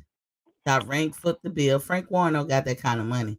Top ranked. Frank Warren's He have got to plenty of money. he got plenty of money, but he got to work with top rank footed that bill, and then you leave out the fact that these networks, because you was talking about networks on that other channel, you leave out the fact that the networks have a budget, do they not? And they give that budget to that promoter. So how Yeah, is but anybody the losing network didn't money? finance the fight, though. See, that's the difference. The Somebody network did. didn't finance the fight, and Bob Networks Arum only have had a the only budget. reason Bob Arum was involved is because he signed Devin Haney. Bob Arum doesn't represent Kambosos. It was Kambosos has a another Bob promoter. Arum event. It was a top ranked event. Yes, because Bob Arum signed Devin Haney. They got money from Bob whatever Arum, network. if Dazin would have supported Devin Haney instead of dropping him like a hot potato, That's Devin not Haney how would have that never went. got the fight. Bob That Arum was came not in that was and not how signed that Devin went. Haney. That was not Bob how Arum that came in and went. signed Devin Haney That was because Bob not Arum had how the that date. went. Bob Arum had the date with the network, and Listen, he was able to get the fight to go you're forward you're because he's the you're one who putting had out the propaganda. dates. DeBella, or the guy that represents Kambosos, he doesn't have the fight dates. He's a smaller promoter, so he doesn't have the dates. So the fight wouldn't Don't you have know happened. that Bill The Haney reason been it was on? top rank is because Bob signed Devin So who Haney. would know more, you or Bill Haney? It didn't work like that. As that Eddie Hearn just dropped what's his name, like a hot potato. Devin could not get this fight unless it was agreed upon the terms of Cambosos. Cambosos have Right, the but Bob Arum protection, doesn't represent Kambosos. but him and He's Lou not his DiBella, promoter. Bob fit the bill. Put the bill. It was his event. He got money from Bob did the somebody. deal after he He signed got Devin some Haney. money from a network because it was pay per view, so that means it was a network. He got some kind of money to budget that. That's what these promoters get. They get a budget from the network to pay for the fight. The networks pay that budget because that's what networks do. Networks, Yeah, but they they didn't. want That wasn't the subscriptions. case in this fight. I keep telling you Okay. that Bob Arum, the Australian government financed the fight, not Bob Arum. Bob Arum represents Devin Haney, not George Kambosos. So you George telling me? Kambosos So you deal telling mostly me? with the Australian government, and you can So hear you Haney telling me? talking about it. So Haney you hear talks me? about it. So you're saying that Devin Haney got his money from Bob, or did he get it from the Australian government? I'm not entirely sure, so I'm not going to say. You leaving out I'm not information. entirely sure Then where Haney got paid. Haney got paid from Bob. I would imagine that he got paid in a conjunction between Arum and proceeds from the fight from the Australian government. Yeah, that's their back money. There's the 70-30 split. I'm talking about their guarantee up front. You mean to tell me that Devin Haney got his money, his guarantee from the Australian government, and you mean to tell me that Bob Arum and Frank and Lou DiBella and them said, agreed to some terms where Kambosos get 10 million. Kambosos caught lightning in a bottle. He sure did. He if T.O. was at his best, and I'm not making excuses, T.O. should have been at his best, no excuse. Well, he got whooped. But if he was at his best, then then Cambosos couldn't have beat him. And in fact, you can look at the But he did lightweight beat him. division and tell the Cambosos couldn't really beat none of them. So this is why if Well, we Cambosos, don't know. I'm That's not why they fight mad the when fight. I say this shit. I'm not mad that Cambosos betted on himself and made sure he got paid, because that's what you're supposed to do. Don't get it twisted. Cambosos supposed to maximize his earning and get something for it, because he knew Certainly. he knew he wasn't gonna win, but it just he needed to do that. Every fighter should do that. But why he can do that, he got the complexion for the protection. Well, I don't know that he knew he wasn't going to win. He's a fighter. He was a undefeated championship fighter, and he was probably confident that he could win, but he got whooped. And Lopez, I'm a fan of his too. I'm a fan of all these guys. Lopez got whipped. What can you do? Lopez whipped Loma, and that's why they fight the fight. So we don't know who might win going forward. That's why they fight the fight. No, we know, But we knew that Devin was gonna beat Cambosos. no, Man, you we can't. no. I I don't don't know how believe you that he didn't know. knew. Everybody else knew. I don't know. Well. Then take this into consideration. All them belts that Cambosos had, Devin Haney wasn't the mandatory for not narrow one of them belts, not one. Which means Cambosos did not have to fight Devin Haney. He could have fought some nobody and still sold that place a big stadium and still made a big bag of money. No, he wouldn't have. He could have fought No. Loma and got some money. He couldn't have fought. Don't say he could have fought anybody and sold that He place. could have fought anybody. He didn't sell that place out. He said out his mouth. And AJ would tell you, "Oh, I'm getting 90,000 people and 80,000 people." And what happens? He gets 90,000 and 80,000 people in the stadium or the arena where he fights. Camboso said that. What did he get? Nearly 40,000. You keep saying 58. I saw something that said 40,000. That's neither here or there. The point is, he didn't sell it like he said he was. Cambosos couldn't beat none of the top lightweights, in my opinion. That's what they said when he beat Lopez. They said he couldn't beat Lopez, and he whooped him. Yeah, so he won the fight. He learned about watching boxing. He won the fight. I don't make no guarantees about who's going to win until they fight the fight. That's why they fight the fights. Nobody gave Buster Douglas a chance of beating Mike Tyson, and what happened? You don't know who's going to win going forward. Nobody. You do know sometimes. You do know. No, you don't. Come on, That's in boxing, you can't look at a boxing match and say, like the Oscar Valdez and Shakur Stevens fight. Everybody knew Shakur was gonna win. Only people who didn't know or think that was Oscar fans. But what happened? Regardless, that's why they fight the fights. Buster Douglas was a 49-1 underdog. As far as I know, in boxing, that's the biggest upset in the history of boxing. 49-1. When AJ fought Andy Ruiz was a 22-1 underdog, and he beat AJ up and down. Did he become a millionaire after the fight? Yes, he did. What's that? Come on, Ruiz. Ruiz did become a millionaire after the fight. Of course he did. But yes, he did. But AJ also could have picked Wilder, because Wilder was available, but he didn't. In the end of the day, what I'm telling you is, there's a thing called lowball in certain fighters. They do what they want to do. You want to act like it's on the up and up. Like, if they bring the money in, Canelo is not bringing the money in like people said. He is not. If you take $50 million, 500,000 fighters, and everybody like to talk about the pay-per-view like it's a guarantee, but it's not. It's speculation. It's speculation on my part, your part, and everybody else's part, because you cannot bring in 500,000. If you look at Earl Spence, Terrence Crawford, and what's his name, Keith Thurman, between the three, you will have to say that Keith Thurman is the cash cow, or it could be the cash cow. Way. You know what? No, and this is why I'm gonna tell you. Wait, yes, in his Barrios fight, he didn't make that much in pay-per-view, but on record, between the three, he has more pay-per-view buys in a fight. You're gonna say, "Oh, that's because of Manny Pacquiao." In the end of the day, it's in the end of the day, Pacquiao name was on the marquee, and Thurman name was on the marquee. That's in the end of the day, Thurman name was on that marquee. So together, this is what they did. Earl Spence has never cracked. No, he ain't cracked 400,000. ever. Errol Spence never fought a global superstar like Manny Pacquiao. Don't matter. We've seen what Keith Thurman can sell when he's facing when a I regular say opponent. between the three of them, Keith Thurman have more pay-per-view buys. I don't care how you slice it and dice it and whatever. That argument, because anyone with a boxing brain knows that the reason Keith Thurman is attached to a big pay-per-view is because he fought Manny Pacquiao. Keith The Thurman same way is Andre also the Berto reason why was involved in a PBC is big what they pay-per-view are. with Mayweather. Andre Berto ain't never been on pay-per-view except for when he fought Mayweather. And so when you fight Mayweather, you're looking at a giant pay-per-view. That's why they call it a great opportunity. Because of Mayweather, not because of Andre Berto. Not everybody but showed up Mayweather. for Mayweather. And that's why you can also say that between Keith Thurman, Wilder, AB, maybe Leo Santa Cruz, PBC got his bones in boxing. PBC is where it is and became highly successful because of those guys. So let's not act like Keith Thurman is not a draw. Well, I'm a Keith Thurman fan, but I'm not going to sit up here and pretend that he's some superstar draw because he's not. Was superstar. And that was proven in the Barrios fight. 40,000. I heard 40,000 units.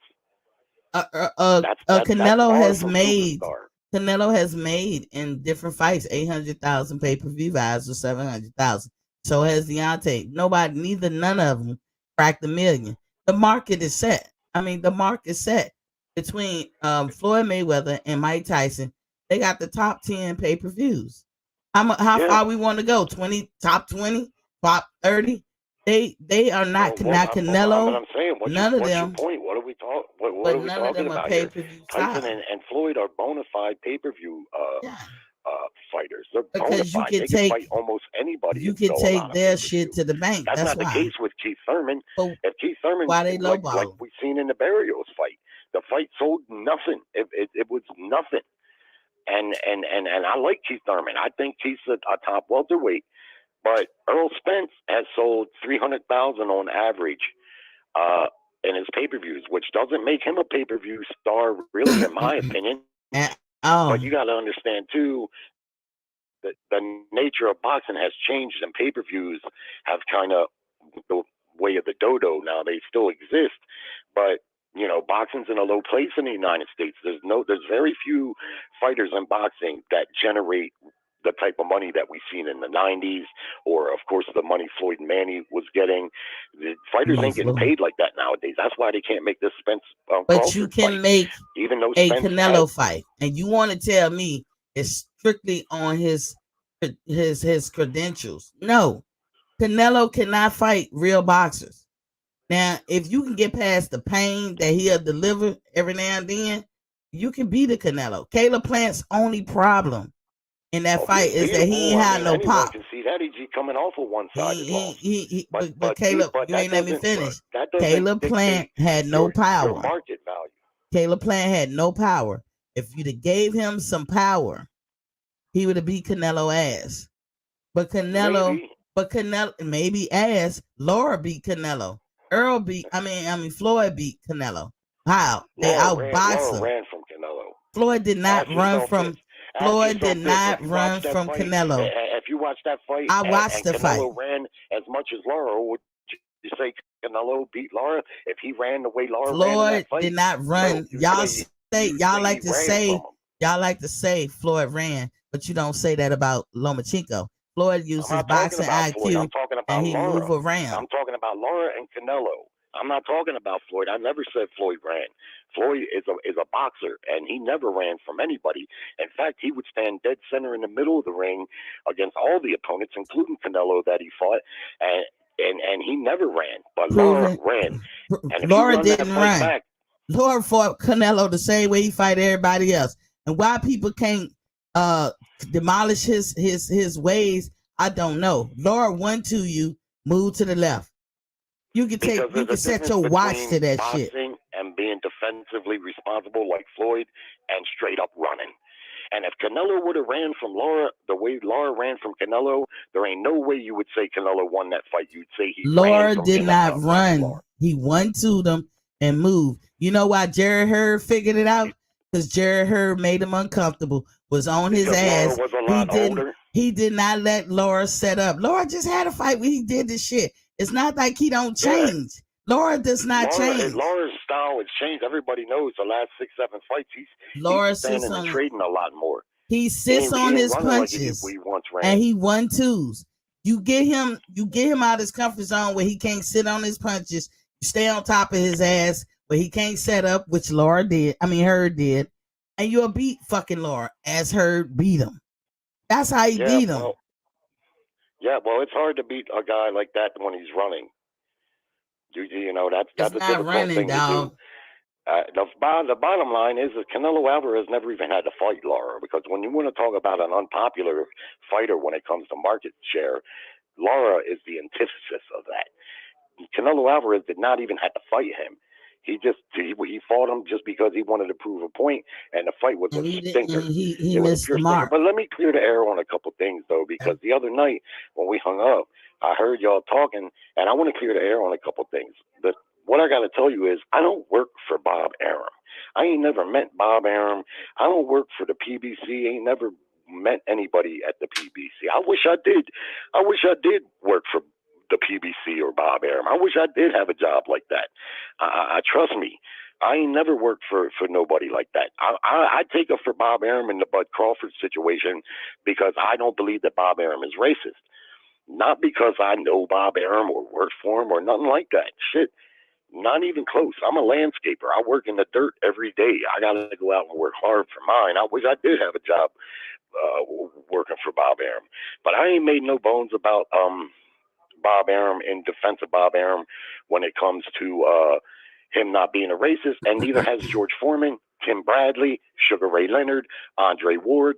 As soon as Bud Crawford launched that lawsuit, all those guys and some other black fighters came right forward and took up for Bob Arum and said, "No, he's not racist," and that's a bogus allegation. But I just want to get that clear, because seems to be, because I heard Coach Malachi, I heard him saying the same thing. You know, that I'm some shrew for Bob Arum. No, not even close. Okay, let me clear this air. Super Bros X. I said, welcome to the building, King. But you said Canelo cracked 1 million pay-per-view buys at least 3 times without Mayweather. He's never cracked 1 million. That's public record. Not the pay-per-view star that Mayweather that's public record. You can ask Jerry. Jerry seems like he pays attention to boxing. I'm sure Jerry wouldn't let me say that if it weren't true. Canelo has never. I showed that on my on show one time weeks ago, maybe months ago. Who are the top 10, and they even go further than top 10 pay-per-view buys. He has never cracked 1 million. Never. No, I never said that he did. I know you didn't. I'm telling you, Super Bro. Do you see the chat? A big pay-per-view star as Manny Pacquiao. Jerry, do you see the text though? You see the chat? I was answering that guy, Super Bros X. I was answering him. Canelo has never cracked 1 million in pay-per-view styles and fights. Never have he ever. He said without Mayweather. I got it right there. Can you see it, Jerry? I'm not in there right now, but no, I know that he's never cracked 1 million pay-per-views. Yeah. I don't even know if Manny Pacquiao did outside of the Mayweather fight. Very few fighters. Floyd Mayweather's in a class of his own when it comes to pay-per-view. There may never, ever be another fighter that's going to be able to sell pay-per-view the way he did. Pay-per-view is not, it kind of went the way of the dodo. That's why you see a network like DAZN, which did what they said they wasn't going to do, which is sell pay-per-view. Yeah. They made a network so they would, instead of relying on pay-per-view revenue, they relied on subscriber revenue. Yeah, now they're pay-per-view. So what the zone is hoping is that they can get more subscribers. And I've said here, I said, look, the zone to me don't disappoint.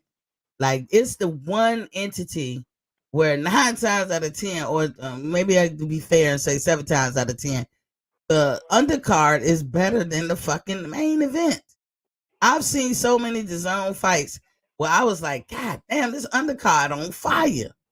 You know what I'm saying? Better than the main event. But then I've seen ones that were pure junk. I've seen PBC put on some good fight cards with where the undercards was good. Matter of fact, the last PBC fight card with the Charlo with that was an excellent one. But PBC, that was a good card. That's why I asked you think PBC losing money, because when you start pay-per-viewing everything, it should be telling the fighter they don't want to put up no money for you. Like look at Luis Ortiz and Andy Ruiz. It's not really a pay-per-view event. No, neither was Thurman Barrios. Thurman was coming off of a loss and long Well, inactivity. Barrios was also coming off of a knockout loss. But they was looking. I think that they was calculating the fact that Thurman has brought money to them, and that was the one time that he didn't. Nah, I think it was more like the Ortiz thing. They selling pay-per-view to finance the fight instead of coming out of pocket like they typically would.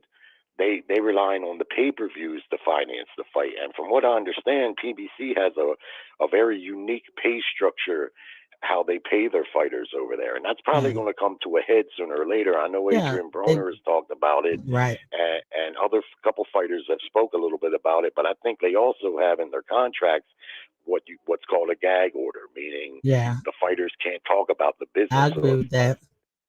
Which is unorthodox because Al Heyman is just a manager. He don't say he's a promoter. He said he's a manager, and I don't know why he got promoter type control. He's like pulling double duty. He might say on paper that he's a manager, but it's kind of like he's a promoter, manager, all kinds of things rolled up in one. What they call in the business, they call him advisors sometimes, but he's a money man, just like Shelly Finkel. If you remember Shelly Finkel, I remember. Who controlled Mike Tyson's career for a good long time. Shelly Finkel wasn't a promoter either. But these guys are what they call boxing brokers. That's what they're most called. Basically, they're the money men. They're the guys that do basically what a promoter would typically do, which is finance the fight. But they getting over. But they getting over on the fighters though. Me. Well, it's just how boxing works. It's how the business of boxing works. It's like when you get a lawyer, right? And you have a lawyer, you get in a car accident, and you get a lawyer to represent you. The lawyer gets 30 to 40% of what you're going to get. And just like the promoter, you might say, well, look, the lawyer didn't get injured. The lawyer's car didn't get destroyed. Well, this case, like last car accident I was in, didn't go to court or nothing, but the lawyer still got a third of the money. Well, that's how it works in boxing. The boxer, the promoters, and the money men, they finance the fight, and they get a third. But they don't come out their pockets. So let's be clear to the audience, because a lot of listen, Jerry. A lot of people be out here shooting out propaganda and giving bad juju information. Let's be clear. Like on my channel, I try to be real clear. When they do go to the networks, right or wrong, Jerry, the networks have a budget, and they give that they bequeath that budget over to the promoter, or in our case, the manager. Al Heyman's case, the manager. They like Showtime, for instance, has a budget. That means they have money set aside for that date, and whoever they honor that date to, like they may say, okay, I'm gonna give Top Rank this date. I'm gonna give Floyd Mayweather this day. I'm gonna give Oscar this day. I'm gonna give DAZN this day. But they take that budget and they give it to that promoter in the hopes that the promoter put on a grandiose, event. But Showtime is relying on the subscribers, and they know that their subscribers like all of their programs, but they also like the boxing aspect. So when Showtime buys a program, let's say they buy a comedy routine, there's nothing that they saying to themselves. Like that, though. It does. No, it doesn't. But why do you think they have purse bids then? When they have purse bids, do you see the networks bidding on? Is that the sanctioning body? Is that the sanctioning body, network, or the promoter? When a fight can't get settled in negotiations, where does the purse bid go? When it goes to purse bid, who is bidding there for the fight? It's not the networks. It's the promoters that are bidding. Yeah, again. The sanctioning body does that. That you mixing apples and oranges. The purse bid come when we can't seem to get the fight up and running. So the purse bid be like, if you want to keep our belt, well, it has nothing to do with Showtime. It has nothing to do with Bob Arum. It has nothing to do with any other type of promoter. The sanctioning body say, if you want to keep our belt, you have to fight this person. And now we're going to offer a purse bid. That means all of these promoters can bid for that purse. And they have a minimum that they can come in with a bid to a I know maximum. how purse bids work and why they come about. So What I'm yeah, telling you is when the purse bids happen, the networks aren't there bidding on the purse bids. It's the promoters. but The promoters are the ones I who just said finance. that. What the networks do is they provide the dates and the platform. That's what they do. That's their From the primary function. networks. Yes, I'm saying we agreeing, but it's hot, like I said, Jerry, I don't think you understand what I'm saying. But it's possible it's be out there like that. Sometimes they give out information and people don't connect the dots. So you have to be really clear. I try to be really clear. Well, I'm being very That's clear. all. I don't know how I could be any more clear. Well, Let me ask you a question. Why do you think fighters sign with promoters? they sign with promoters for them to promote their fight, to promote them, to get You them think that's why? to fight, to get for a myriad of reasons, but to get them to fights because the promoters have the inside track. They have the rapport or the relationship with the networks. Because you could be a promoter, but you need a network, right? So they have the relationship with the network. Networks like a show. I give Showtime as an example because they one of the networks that show a lot of fights.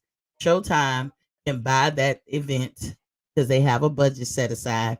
They bequeath that budget over to the promoter. The promoter is then responsible for putting that event all together, from the littlest things to the biggest things, to paying the purses of the fighters. We know that there's 15, let's say on average, 15 cars that be on that date.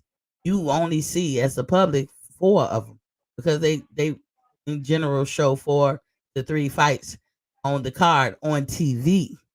So when Showtime buys that and set that budget aside, Showtime is, they do want their money back, but it's more so like I gave the analogy.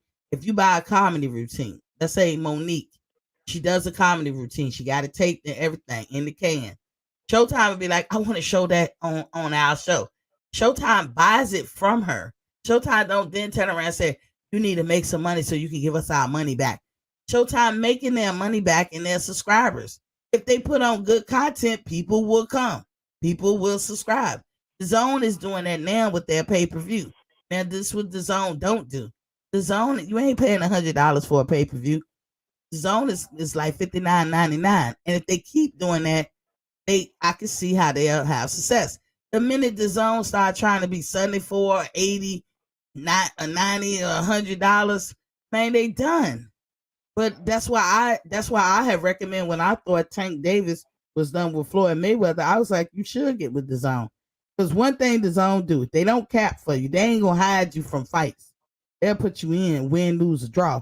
Number one. Number Well, two, they didn't put Andrade in there with anybody, really. they Nor tried. Devin They tried. And then the Zone don't try to fuck you over when you leave it. The Zone told Andretti, it's nothing we could do. We absolutely tried. And we're gonna let you go out your contract and try some other kind of way because we want you to be successful. And you got other promoters that try to fuck you on the way out. Now, if Bob Arum was loving Terrence Crawford so much, why he try to fuck him on the way out? Why he say that Bob Arum didn't lose no money? He got money from ESPN. He got the budget. He paid the fighters. He paid the telecast people. He paid everybody he needed to pay, and whatever money was left over from that budget that ESPN gave him, he kept it. Then he turned around and he got a cut. Then he got a cut of everybody else's pay. You could take PBC or Bob Arum. DAZN, they work a little different with their subscriber, the way they work. But any promoter, let's say Bob Arum has 300 fighters in his stable. You know how few of those fighters actually fight on TV? Where you're talking about a budget from a network. He's got, maybe, if he has 300 fighters, he may have 15 to 20 that fight on TV, and he might only have 2 or 3 that fight on TV of any high market value. The promoters pay the fighters. So you saying Bob come out his pocket? The reason fighters sign with promoters is very simple, and I know this for a fact. They cannot finance the fight themselves. And I was explaining this to you the other night. It's a very simple thing. The promoter has to put the total amount of the fight escrow in an escrow account. You have to put it there, whether he gets it from endorsers, whether he gets it from investors like Al Heyman and Dazn do, regardless of where he gets it, that money has to go in an account. So if Bud and Spence agree to a fight, and it's a $30 million combined purse, that $30 million got to go in an escrow account earmarked for the fight, and that secures the fighters' purses. The problem is the fighters don't have that type of money just available to them to finance the fight themselves. That's why they sign with a promoter. That's why they pay a promoter a third of the money. Now, when you get to a Floyd Mayweather level or a Canelo Alvarez level, which very few fighters ever get to, you don't need the promoter no more. But you know what part you leaving out? Finance the fight. The part that you leaving out, Jerry, I gotta interject because this is what confuses people. Yes, it could happen just like that, y'all. It could very well happen like that. The promoter has to come out of his pocket and put it in the escrow. Yes, it does work like that. But you leaving out the part of the budget. Bob get his money back when he gets that budget from that network. And then Bob turn around and get a third from Terrence. So it's a win-win for him. He's getting money everywhere. So that money he put up, he got it right back from the damn network. Then he turn around and get it right back from the boxer that he's promoting. Yes, he do. When he take a third. Doesn't pay for the fight. They don't finance the fight. They provide the venue. They provide the network and the platform to show the fight. And the promoters all vie for those dates. Hey, folks. And there's only so many dates to go around on Showtime and HBO. When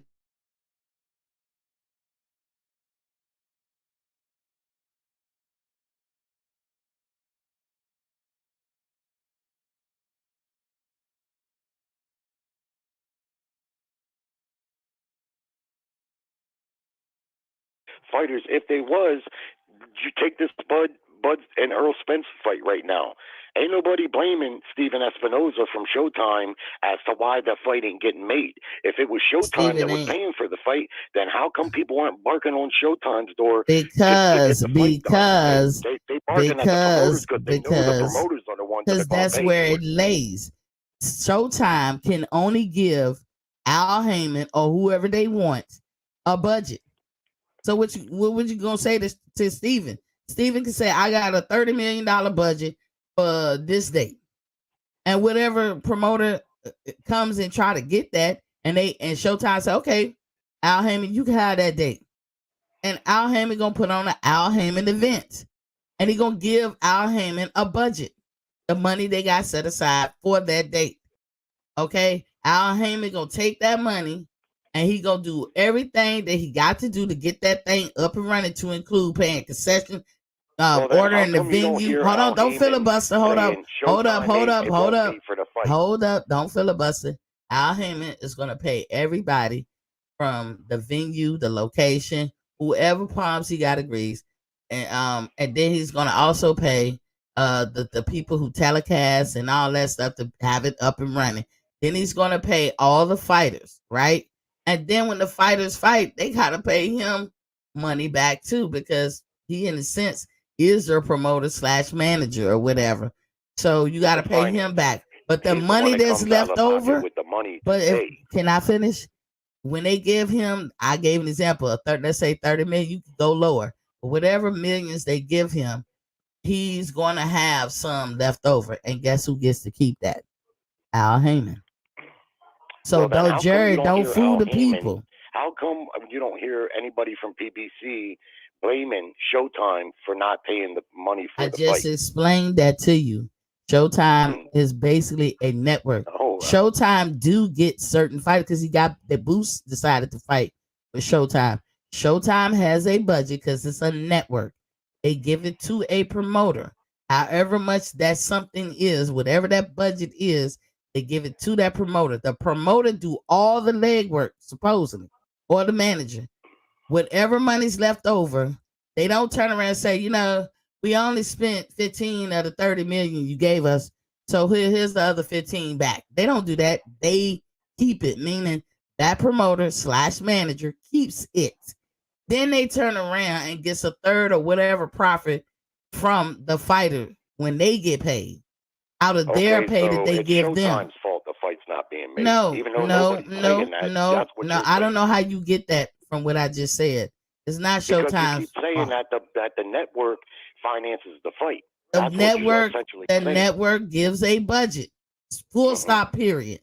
They give a budget to whoever who's going to take up that fight. If it's Bob Arum, if it's Top Rank, if it's Mayweather Promotion, if it's Oscar, if it's the Zone, if it's whoever, those people get a budget.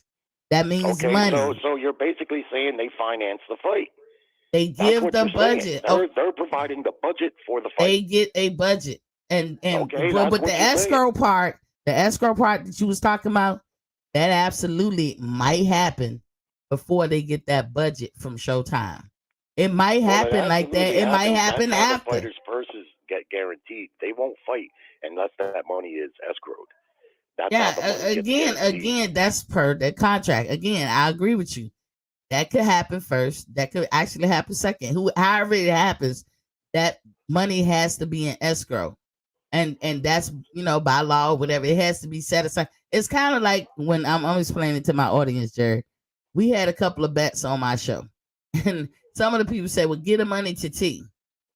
If you giving it to me, then you kind of escrowing. You're giving it to me to hold on because it's not my money. You're just giving it to me to hold on to it. You're showing proof that you will honor your bet by just giving me the money.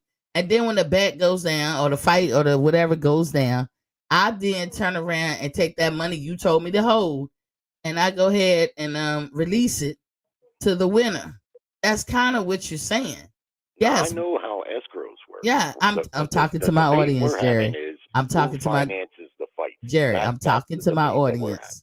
You got to understand. There may be some people watching who don't know this. So that's who I'm talking to. Not necessarily you, sir. So that's what I'm saying. They do that. But then it's easy to do that shit when a budget gonna be given to you by the network. You're gonna be making all kinds of money. So let me ask you this. Did Bob Arum lose money with Terrence Crawford? You really believe that? Yeah, I can believe it, yeah. Because I know for a fact that promoters don't make money with every fighter. Some guys they make money with, some guys they break even with, and a lot of the guys they have, especially fighters that are just coming up in the ranks, they have to put money out. They have to invest like any other business. When you got a prospect that's 7, 8 fights in, you ain't making no money on him. Nobody knows who he is, but you still got to pay him something to get in there and fight. And the stables are made up primarily of that. Every promoter might have 1, 2, maybe 3 guys that are actually money makers, where they can make some good money. And then the rest of the cards, they might make some money. They might break even just like any other business. So when he says, look, Bob Arum is in the business of promoting fighters and making money promoting fighters. If he was making any money on Bud Crawford, why would he say that he's not? Jerry, because people can be a liar. Jerry, hold up. Don't pull the wool over nobody's face. If you gonna say I know for a fact, because when YouTube content creators out here, when they say not all, but quite a few of them, when they say they know for a fact, they show receipts. You say I know for a fact, you never show receipts. So if you're gonna say, I'm just saying, Jerry, you saying you know for a fact, why would Bob say that? You said, why would Bob say that? Because he's a liar.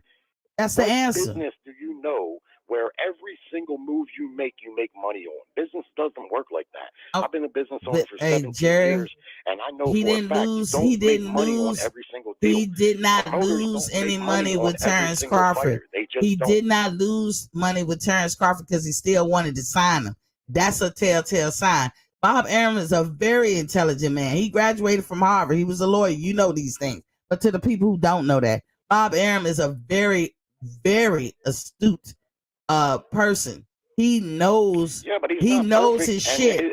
For him, no, don't filibuster me. Don't filibuster me. Do not filibuster me. Do not filibuster me.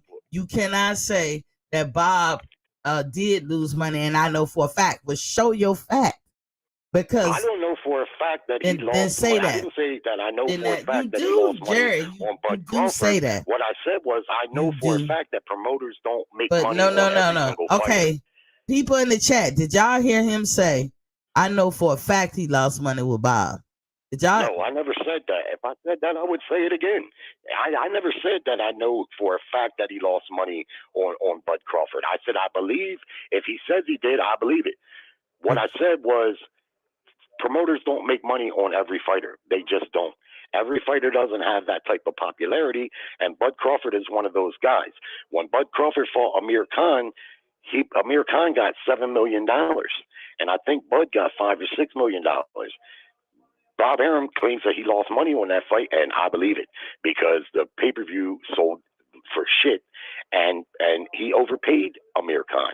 Now, why did he do that? Because he wanted to get a big name on Bud Crawford's resume, and so that's what promoters do, and this is what they do sometimes, and how they sometimes lose money. They don't always make money on every single deal, every single fight. No business works like that. You tell me one business out of any business where you make a profit on every single transaction.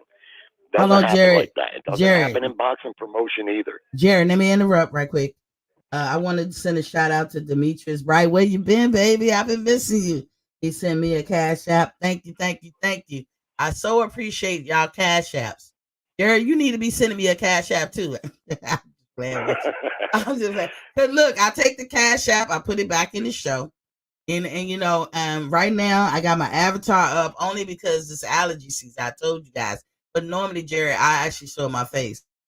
But I got my avatar up because I don't want to be on camera. Maybe it's the vein, some kind of vein thing. You know, I'm not a vain person, but it is vain to be like worried about what you look like. You know what I'm saying? I don't want to be sitting here and then my lips start swelling on my nose or my eye or something.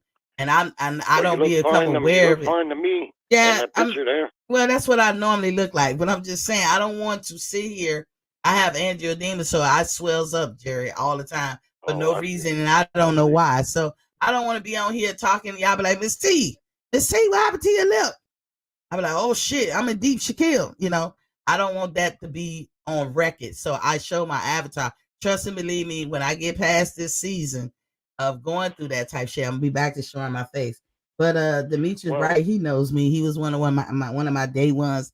I'm glad to see that you back or that you send me a cash app. I use all y'all cash apps to put back in the show. And I have a nice background picture. I got the green screen. I got the professional shit, the professional mics. I spent the money right back into the show. So thank y'all for any cash apps. But go ahead, Jerry. Well, let me ask you this though. Mm-hmm. When Crawford was fighting for Bob Arum, everybody kept saying Bud just needs to leave Bob Arum and go sign with PBC, and everything's going to be hunky dory. And I told people right then, I said, listen, in order for Bud to sign with the PBC, first the PBC has to offer him a contract, which they never have. Bob Arum is the one who offered Crawford the contract, and he signed it 3 times, and he got paid good money. Well, court papers tell you, I got to interject when you're wrong, Jared. Court papers have revealed that he signed the contract with Bob, but he signed an extension, not re-signed. There's a difference. Okay, well, it's the same thing. He re-signed with him 3 times. 3 times. He signed his rookie deal with him, and he signed 2 other deals. And during that time, it's public knowledge. You can look at the purses that he got. He got more money than all the other welterweights that wasn't named Manny Pacquiao. He got paid well. But my point is this. Everybody blamed Bob Arum. Oh, Bob Arum this and Bob Arum that. Well, the PBC never offered Bud a contract, and now Bob Arum's been out of the picture for months, and PBC still can't make this fight. So why do you think that the PBC can't make the fight between Spence and Crawford? I can answer that right quick. PBC by Tim Smith has told us. I don't know if you're familiar with that interview that Tim Smith gave back, I want to say January sometime. He let us know what it was. PBC never in the past, in the present, or future wanted to do a deal with Terrence. So they filibuster and they come up with these propagandas or these little spins and tell them why they don't want to filibuster, but it don't make sense because if it was all that, Earl Spence and Keith Thurman was at PBC and the fight didn't happen. But then if you look at the interview in a press conference before Bud and Porter, Tom Brown, who's the one who controlled all that person, all that shit, but the PBC said we can have all the suggestions we want. In the end of the day, it is up to the fighter. They're the ones who decide. And Bud said, "Whoa, whoa, whoa, whoa! Wait a minute, rewind that back." I was like, "Rewind." But he's like, "Rewind that back. Say it. Basically, say it again. It's up to the fighter." Then you have an interview from 4 years ago I played on my show. But this is what I mean by showing receipts, because y'all not gonna take my word for it. I got to show you. So I showed the receipt of an interview that Earl Spence did with another YouTube content creator who I like, and he was basically answering the question. He was addressing a situation about something Floyd said, because Floyd was like pretty much bragging, and I'm paraphrasing, "I run Errol Spence's career," and Errol Spence had to let the public know from his words, "No, that's not true. I work with Al." And then he went into how their working relationship happens. Al is, people bidding for the fight Earl all the time. I'll sit there and tell Earl everything. They talk about his whole career, what's on the horizon, what's the hot ticket items, and this, that, and the other. And they come up with a plan for him. So that tells me right there, you're not going to sit here and say or act like you didn't know Bud wanted a fight with you. Then I showed a clip of Earl back on September 9th, 2018, when he was shitting on Bud, and everything, and just which I couldn't understand what promoted or advocate what motivated Earl to do that, because I couldn't find nothing before where Bud had said something that would make or motivate Earl to say these things. But he put down all his fighters, said he ain't fought nobody. He ain't did nothing. This is what Earl was saying. And Earl, basically was showing, how the arrogance and this, that, and the other that he worked. Because at that time, he had the IBF. And at that time, Bud had the WBO. And Earl said in that interview, I'm the A side. And he's like, then the Maurice Hooker fight. Why don't I clean up my side of the street? He called Al. And Bud asked him, "You named a lot of people, but you didn't name me." He said, "No, Al didn't name you." So when I asked the question after the Tim Smith, I know I'm jumping around, but after the Tim Smith interview where he revealed that they never had any intentions to fight Buck, they don't want to, and they're allowed to not want to. My big question from that interview was, did Earl know? And I couldn't get a straight answer. Earl wasn't going to answer that. Nobody was going to answer that. But when you start, when you start going back and looking at all these previous things that I'm talking about, he kind of answered it way in the past before that question came up this year from me. And what that tells me is you don't want to fight him either. Okay, but to be fair, did you see, and because I know I've seen, and the receipts are out there, Bud Crawford was asked about fighting Earl Spence after he won the title from Jeff Horn, and he said, "No." He said, "Manny Pacquiao and Keith Thurman. That's who's on my radar, not Earl Spence. Earl's not the man. Keith Thurman is the man. I want the Manny Pacquiao fight or Keith Thurman, because you remember Keith Thurman had two straps at the time, and he was the undefeated. He was the top guy." And since then, Bud Crawford went for about a year ago, he went for like a whole year saying he's not even interested in fighting Earl Spence. Could care less. It's in his rearview mirror. Doesn't need Earl Spence for legacy or anything else. And didn't even want to talk about it. Can I answer that? Can't get too far dwelled into what I can answer that though. Said. I can answer that. When he said Pacquiao and Keith Thurman, they were the hot ticket items, not Earl Spence. They were the top dog. So of course, and Crawford wasn't a hot ticket item. Hold on.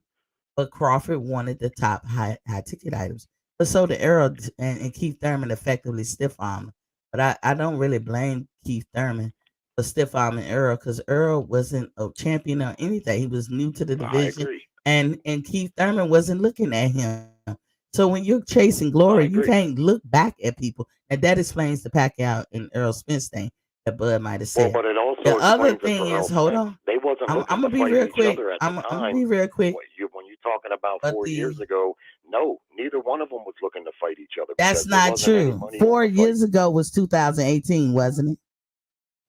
Well, yeah.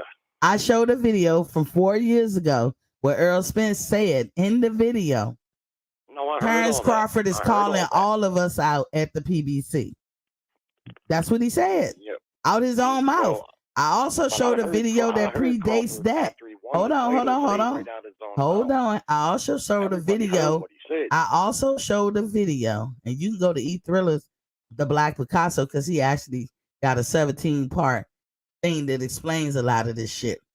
I also showed a video that I borrowed from him because I didn't know where to find it, where Earl Spence say, what's his name, got a belt, and y'all work at Top Rank talking about Jeff Horn. Why don't you go get that belt, then come talk to me and holler at me? Maybe we can put something together type thing. Yeah. Now, it's a video that predates that video that says, oh, Jeff Horn got a belt. Come on, call out. Let's line it up. This is Earl Spence. I want the belt. But now when Terrence Crawford get it, he don't want the belt. The WBO is not a real belt. I mean, so fighters say a lot of shit. The reason the fight's not getting made is because Earl Spence doesn't want the fight. I'm saying that PBC didn't want it, and Earl Spence knew it, and Earl Spence didn't want the fight. But what was the 4 years been about now? Like right now, he's backed into a corner. What is Earl Spence gonna do? They want to say Terrence is beneath Earl, but really, can Earl you Spence say that? Could easily move up to 154 and fight he there. Sure he's can. At the scenes at 47 anyway. But between them two, like right now, they're both 147 pounders, right? And right now, who has the upper hand for moving up and getting the beeline to the champ? Earl or Bud? Sure he does. Which one? I said, which one? Oh, Spence, easily. No. Because the WBO puts the WBO can make because Bud is a super champion. Bud can demand or activate a mandatory fight with Charlo right now. He could do it. Earl can't. Well, here's what I know in the reality of boxing. Jermell Charlo fights for the PBC just like Earl Spence. The easiest route to Jermell Charlo between Spence and Crawford is easily Spence. He fights in the same stable. See, they make that fight right away. This is even when if it means dropping the WBO belt. To my audience, this is when right people confuse you. This is when people confuse you because he don't mean to.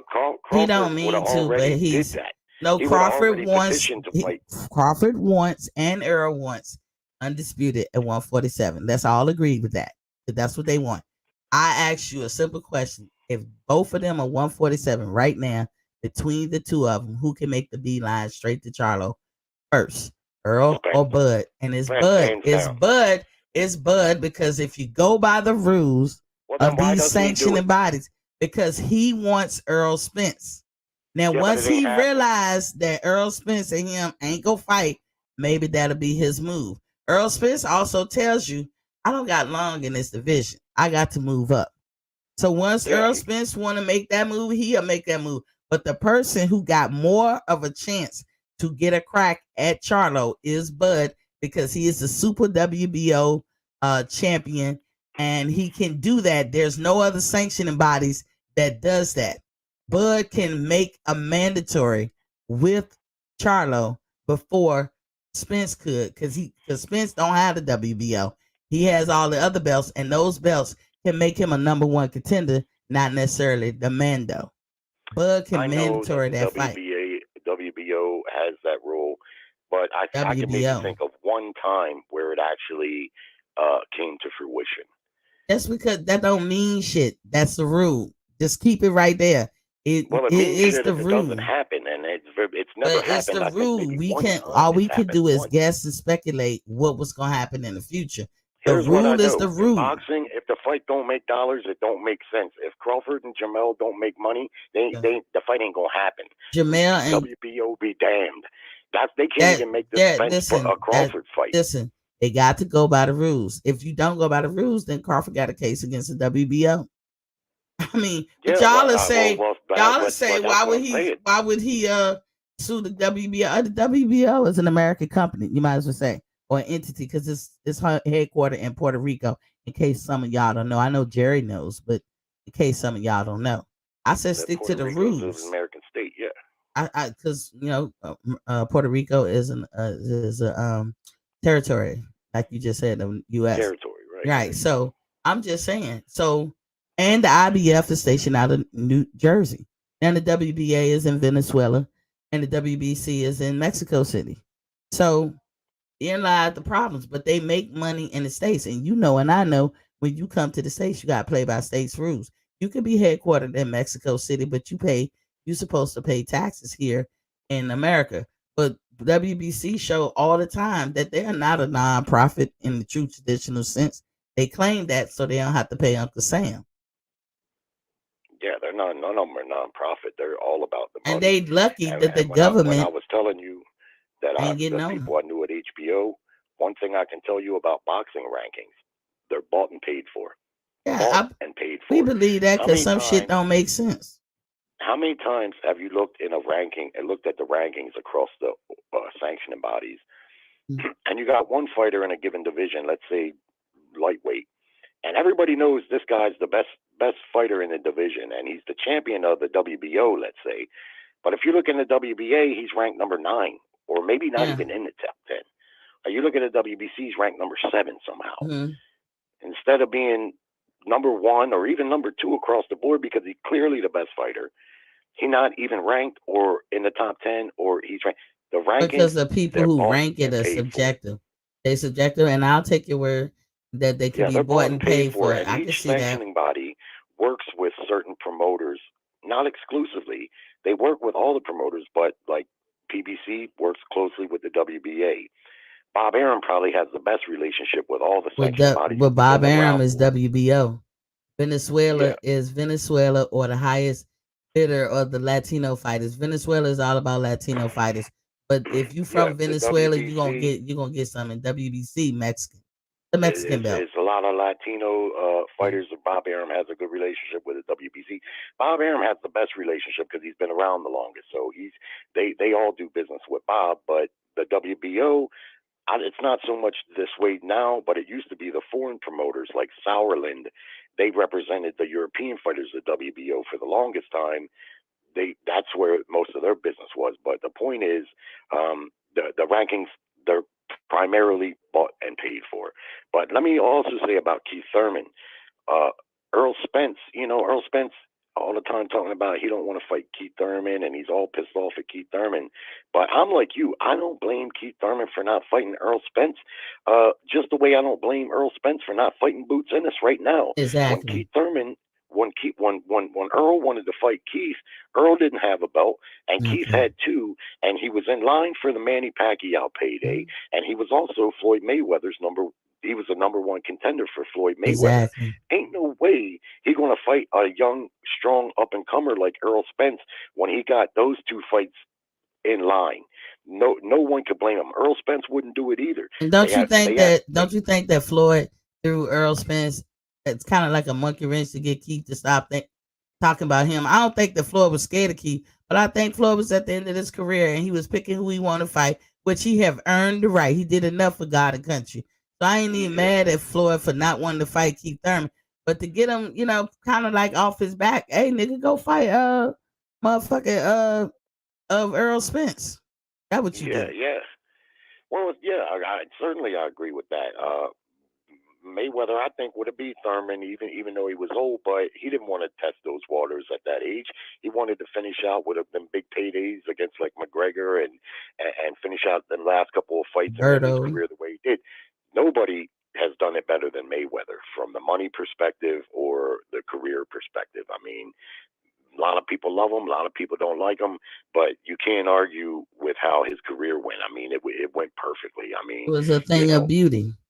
it was a thing of beauty, and he got all the money, and he's smarter than these guys, man. He's just a smarter guy than the rest of these guys. And yeah, I agree. At the end of his career, he didn't have nothing left to prove.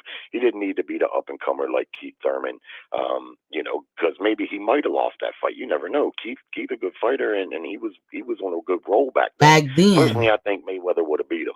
Yeah, and back then, all this chinny shit that they'll say about Keith or stomachy is what they really say. That wasn't an issue. And I explained to my audience why I think Keith Thurman is stomachy. See, when you between the ages of 20 and 25, man, you can be everything. Youth is a motherfucker. If they could bottle that shit and put it on the shelf, it'll be $1 trillion business. But now, as you get older, the shit you do will come back to you. I told y'all, I met Keith Thurman. I watched him for an hour. That motherfucker ate a pizza bigger than the damn table. If you ever been to MGM, you know how big their pieces can be. He ate a whole pizza in one sitting by himself. Came up there and got a large a Philly cheesesteak that they make, because that's what I was ordering. And I was watching him the whole time. So when he came up, very pleasant man. I said, Keith, I've been looking for you all day. He said, I've been looking for you too. And we laughed. And then I said, can I get a picture? He said, yeah, let's get a picture. Come on. And we got this picture. And he said, no, I don't like that one. Do another one. And he got his sandwich, the same sandwich I ordered. That motherfucker was huge. And he ate that shit too.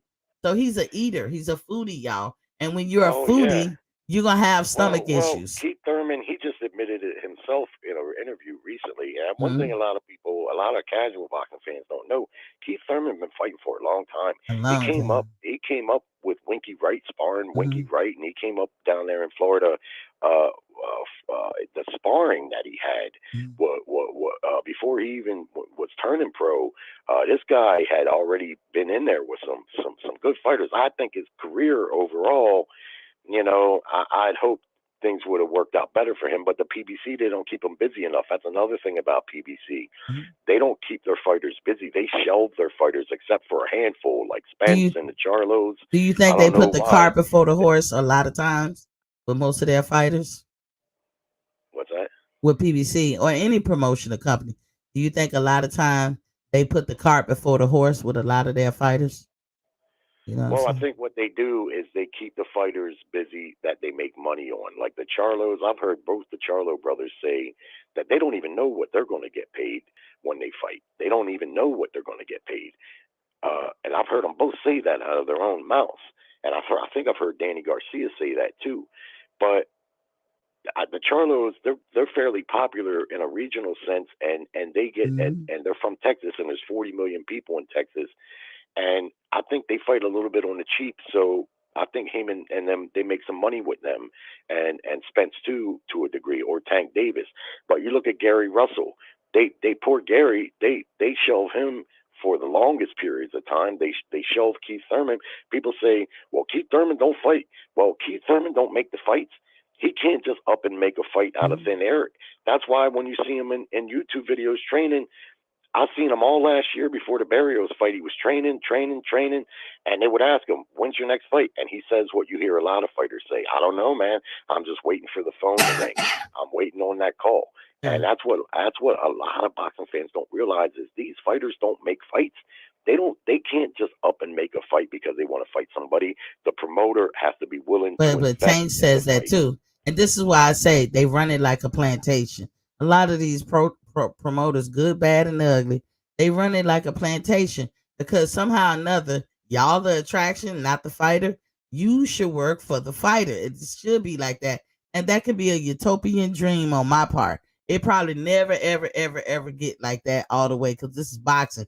Boxing has effectively kept the government out of regulating their ass in certain ways. And the government should be able to regulate, because when certain things, like not like all the way in, keep it free market, but you can regulate some things, you know what I'm saying? If you see where there's a problem, like judges should never have a racist ass motherfucker judging any fight.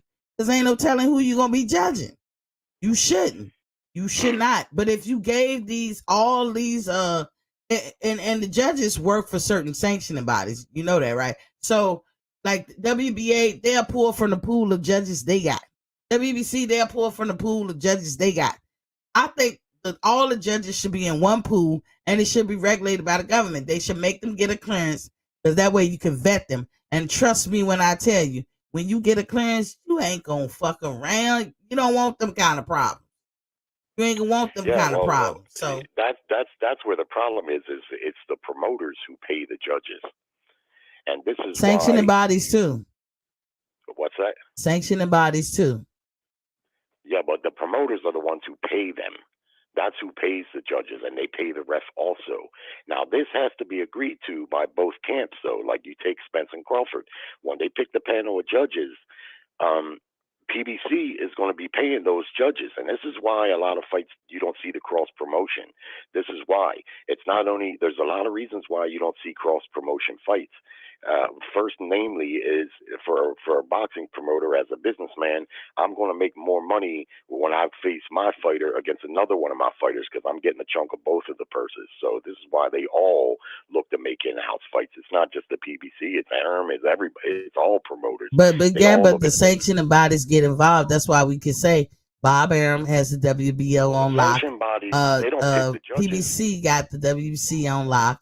If you think about it, why is Deontay Wilder, and this is Deontay Wilder country over here, just to let you know, but why is Deontay Wilder, if it's on record that he lost these fights with Tyson Fury, why is he ranked number 1 in the WBC if it ain't about money? If it ain't about the money. It's all about the money. Yeah. And that's what I'm telling you, that the rankings are bought and paid for. That's why cross-promotion fights don't happen. You take Errol Spence right now. Bud Crawford. Bud Crawford may be reluctant to make this fight, not just because he might not think the money is good, but he knows that the whole promotion is going to be handled by PBC. That puts him directly behind the 8 ball. That puts him in a bad position right there. Because Errol Spence is the A side is why. But let me ask you this. Did you find out since the last time we talked who Bud Crawford signed with? I know. I seen it. Did you find it? I haven't heard that he signed with Well, let me give you an assignment. I haven't heard about it. Let me give you an assignment because it's easy to find. Bud is signed with Intrabox, who is signed with Fox Sports, who is now going to be called Valley Sports. You can look up without even looking up nothing about Bud or nothing about any fighter and find out what's going on with Fox Sports. Fox Sports will no longer be Fox Sports. It's going to be Bally's. That's the new name. And the parent company is Disney. So is Disney for ESPN. Disney all over the place. So, yeah, so when people say, this is what I'm saying, when people say that Bud don't have a network, bite your tongue. He don't have to. He signed a partnership deal. Everybody can agree with what AJ just did by signing a partnership deal with DAZN. Partnership by any other name is still ownership of some kind. Don't mean you 60%, 70%, 80% ownership, but you ownership some kind. And when you sitting in the ownership seat, you got a network. And they specifically said, we don't know if he's gonna do something with our network, but he is capable and able to do so. Now I didn't take. I gotta be honest with nobody's word for. I took theirs. Go ahead. I'm all over boxing news and everything on the internet and all the YouTube channels. I would think that if Bud Crawford signed with a promotional deal, that would be big news. I haven't seen one shred of it. Now, I'll look for it. I'm not saying you're not telling the truth, because if you're telling me, I'll believe you. But I haven't seen one shred of it. But I hope that he does, because that betters the chances of the fight getting made, because he has someone representing. I'm going to recommend, because the people who said this, they show receipts. I'm going to recommend the Mac Mob, which you was on. Hold on. You was on that show. You was on that show. You can go back and watch how he broke it down thoroughly. And he will show you the receipts. I should be able to Google search it. And I show receipts. But as you say, you can't Google it and say Intrabox. Look at the CEO. Because, the mailman didn't say this that work at Intrabox. The CEO said it. Bally's mailman didn't say it. Bally's, CEO said it. They said it. Bud never came back and denied it. They said it. And then if you look at what happened with Disney, and they even talk about take the fighters out of it. Disney, the reason why it was going to be called Valley Sports, it had a lot to do with those monopoly laws. I can't get intricate with that, but it had a lot to do with that. And they explained it. And I showed the receipt and the breakdown, how the government even gave Disney a certain amount of time to fix that, and how Disney had to have subsidiaries and break it down like that so he don't offend the monopoly laws. Valley Sports is going to be the new name of Fox Sports. Fox Sports Okay. will cease to exist. You can look that up. Then you can look No, up I to see. don't dispute that. I don't dispute what you're telling me. It's just I haven't seen it.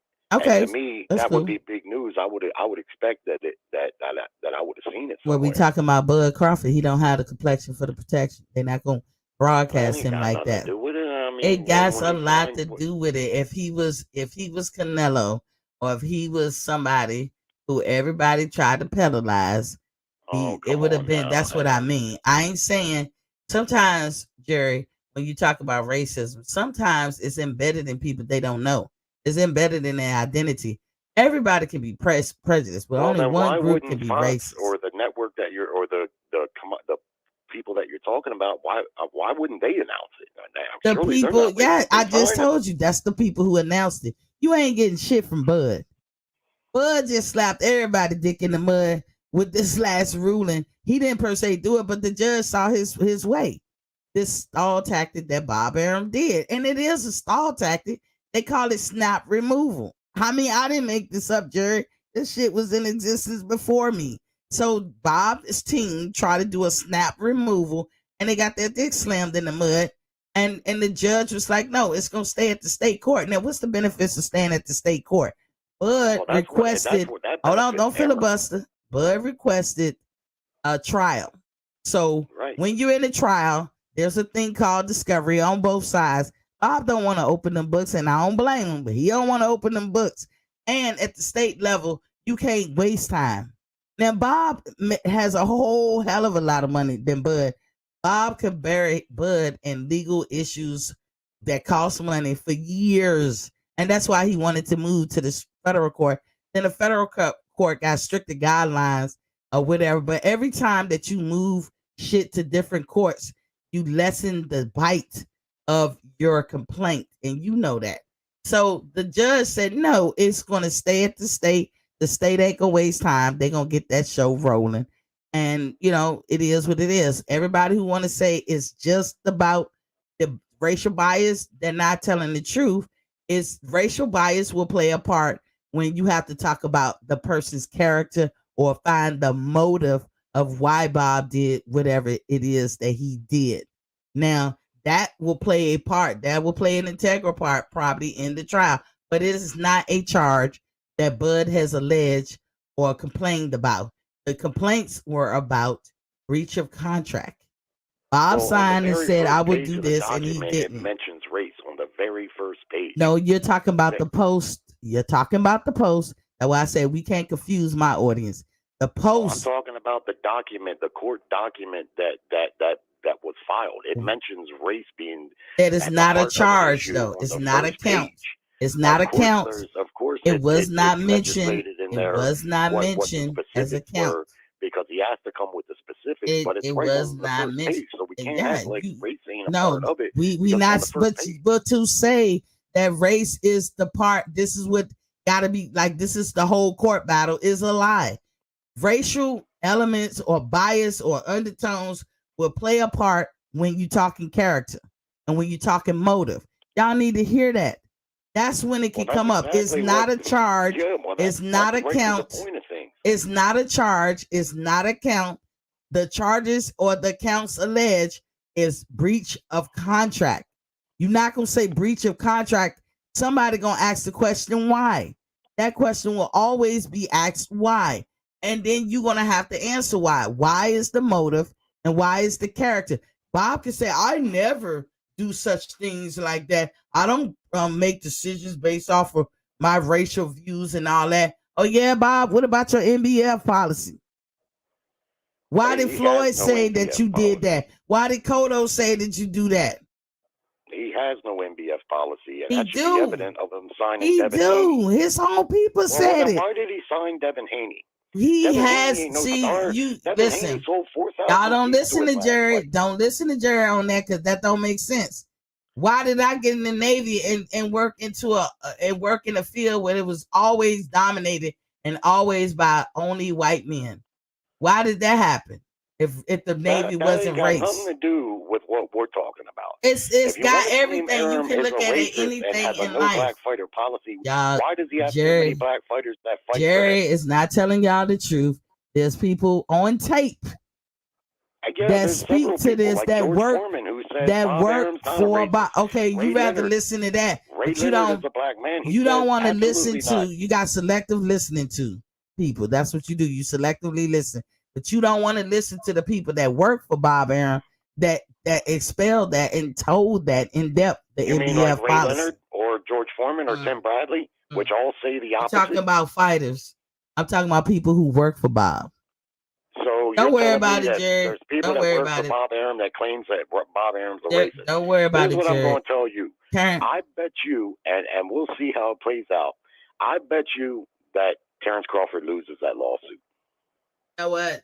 You bet all you want. We're going to see. You're right. We're going to see how it play out. Terrence Crawford got a case for breach of contract. Period. You can't say he don't. We saw the court paper based on the fact that in his contract he said, if I don't get the Earl Spence fight for you, I'll pay you $900,000. He didn't do it. That's a breach. If he did that, if that's in there and he didn't do it, then he owes him $900,000. Yeah, and so also he owed him $4.5 million because that was the average. That before he did the extension, that was the average. And you know, laws of averages, you add up all the fights that you got paid for and you come up with an average. The average was 4.5. He said, I will get you guaranteed 2 fights per year. So you should be making 4.5 twice a year. And he didn't. So you've seen this contract? No, I haven't seen the contract, to be honest. I saw the court papers. I saw the court papers. I saw the court papers. Fights for 50 years. I saw the court papers. Bob Arum's an attorney himself. I saw the court papers. And he's a Harvard grad. I saw the court papers. You think instead of just paying the money that if he rightfully owed it, that he would just instead take it to court because he doesn't believe he can't defend himself? Well, listen, he can't put no lawsuit in for something frivolous at the state level. Can't do that. You can't do that. You can't do that, Jerry. Don't lie to my audience. You can't do that. They have standing. So it's not courts have what you call standing. You can't come up in there with no bullshit. They saw the contract. What we saw was the court papers and what the counts were against Bob. So they got to take them alleged counts against Bob and bump it up against the actual contract, which Bud has a copy of. Now, when it come back out, got to prove what he's saying. When it come, that's all we're saying. Some money. That's all we're saying. If Bob Arum owes him $900,000, he would give him $900,000. Well, he didn't give him $900,000. He didn't give him $900,000, and he tried to do a snap removal. That is public record. He tried to pull a snap removal, and the judge had to tell him, "I see you, boo," in my biggie small voice. I see right through you, boo. Nothing you're not going to do that. Nothing at all. That happens all the time. Yes, it's a common thing. When it comes to it's court. A common thing. Bud Crawford has the onus of proving the allegations, and if he can prove it, Bob is the one getting sued. The onus is on him to prove himself, not Bud. I don't know where you get this shit from. Wrong answer. It's up to Bud Crawford and his lawyers to prove that the Bud contract was breached. They have to prove that. Don't listen to Jerry, y'all. Don't listen to Jerry. Don't listen to Jerry, y'all. Don't listen to Jerry. He gonna confuse you on this one. You can listen to Jerry because when you sue somebody, you already put your proof in the court papers. You already showed why you're suing. It's up to the person you suing to prove that person wasn't right. They're innocent? Nah. Yeah, it is. Nah. Don't listen to Jerry, y'all. That what he's saying is true. That's why he bring in the lawsuit. In the end, you think he just alleges something, and the courts are like, "Okay, we're just going to take your word for it. Whatever you allege, already proven it. He's already proven it because he put the suit in and he had standing, and the court took his case. He's already proven it at the state level. So it's up to Bob to prove. What he's proven is he has a reason to take it to court. He's disputing the terms of the contract. He had to show the contract. He had to. His lawyer had to write up the charges, and he had to show the contract as to why he writing up them charges. So apparently somebody saw that and said, "Yeah, this is the case, so we'll accept it." Now Bob has to go in and show otherwise. That's all I'm saying. But at the end of the day, Jerry, We gonna see. We're gonna see how it played out. We We're already gonna saw see. the first move on Bob Hearn, which he lost that first move with the snap removal, which is a common move, but it's meant to do. Why do people do it? To delay and drown people in legal fees. And Bob being 300 to 500, he probably worth that much millions. Bud ain't got nowhere near that shit. He could drown Bud in legal fees. The court said, So right then and there, if Bob had a good enough reason, if he had truth on his side, you think the court would have said, because that's such a common move. I'm just saying, at the end of the day, we all got to sit back and wait to see how it come out. It's a very common move. Yeah. You know, Bud Crawford's from Nebraska, so of course he wouldn't want the case to be in Nebraska with a jury from Nebraska. It's in Nevada, and I didn't know that Top Rank was headquartered in Nevada. That I didn't know, but you know, court papers being public and all that. Now I know. So Top Rank is here's headquartered another in thing Nevada. you know. Bud Crawford didn't have any lawsuits against Arum until he wasn't offered a fourth contract. Oh, that's bullshit. Then he decided that's that he bullshit. See, Bob at Arum. this point, you're speculating because you, as you say, you don't work for Bob. Show me where he was offered a fourth show contract. me where Bud, because Bud doesn't talk to you. He doesn't talk to me. So we live in an instant information society. But yeah, we still got to go off the truth, Crawford Jerry. Down fourth contract. But Just you like don't work for contract. Bob, so you don't got no inside nothing. You don't work for Bud, so you don't got no inside nothing. So you got to show the proof. No, but the proof the only proof that we got was offered a fourth contract. Because it's the proof after the Porter fight when he said I'm done with him. That's the proof. Now we gonna take your word or Bud Crawford words. Then it was mutual. Mutual my ass. You don't have no proof that Bob offered him a fourth contract. Bob might have wanted to resign, I but don't have any proof he didn't offer him a fourth contract. Hey, but listen, it would have show been the proof. In sports media, show the proof. Just like it was reported when he offered him the third contract. Show them the proof. I just told you, as a matter of public record, Bob Turner signed once, and he re-signed an extension. So stop saying that. Say it what it is. As re-signing. It's re-signing. Okay, yeah, you sign an extension, but it's not re-signing. Say what it is, so we don't confuse people. This is how controversy starts. Confusing. It's the same thing. No, but you talking about two polarized individuals. You are talking about two polarized individuals. When it comes to Earl and Bud, until they fight, say shit what it is. Don't make up nothing. Stay with what it is. Nothing. I'm telling you, you talk about receipts. Show me the receipt where he was offered a fourth deal. I'm not saying that he was offered a fourth deal. I'm not saying I do believe that Bob did not lose money on Bud. I do believe that Bob still wanted him on the team. That's as far as I'll go. Hold on. Don't filibuster what I'm saying. I just said I believe that Bob still wanted him on his team, and I do believe Bob did not lose money on Terrence Crawford. You cannot produce a contract because you don't work for Bob. You, as you said yourself, you don't got no inside track. Neither do I. So until you do, you cannot say that's what it was. All we can say is what Bob and Terrence say out his mouth. Bob has shown since the Porter fight that he still wanted to work with Terrence. Terrence has showed he don't want nothing with Bob. He was done with him. Well, then what was Terrence doing at the Top Rank gym 3 weeks ago with Shakur Stevenson? And what that got to do with the price of tea? And what that got? Why are you letting him in your gym over there? He said, because I'm not going to stoop as low as him. He's over there with Shakur. Then there's your answer. Then there's your answer.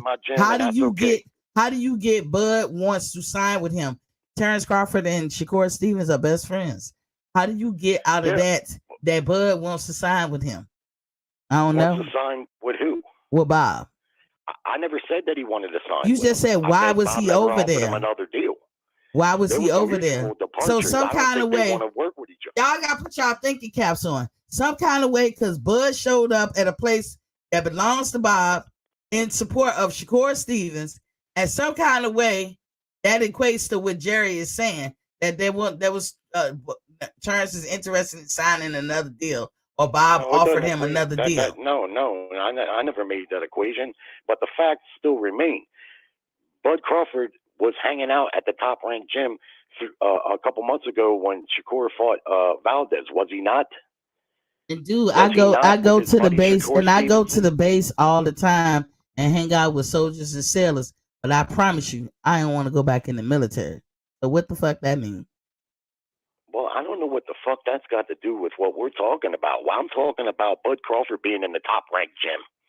That don't Now, mean he's suing shit. Bob Arum, who owns Top Rank. That don't And mean there shit. he is in the Top Rank gym with his And buddy Bud is Shakur at Stevenson. every Shakur Stevens fights for the most part, and that's and Shakur worked for Top Rank. So what does that mean? It doesn't mean anything. You have to go by what Bud said. Neither one of us got an inside track into them. What I'm telling you, Jerry, is what you I gather guys. from it is this: if I'm Bob Arum and I'm racist, I'm not letting Bud Crawford in No, my gym, see, you don't. especially when he's trying to Racism sue comes me, in all claiming that kinds. I've breached a But contract see, based on listen, racism. Jerry, you talking to a black woman, and there's a lot of black people watching. Racism don't come in the form that you want it. It come in the form of all kinds of ways. Racism can come in all kinds of ways and levels. Everybody Well, is how come not Tim a Bradley car. doesn't say that? But dude, then, That I check don't Tim know. You Bradley's a don't. Do black you know man. if he's saying behind closed doors?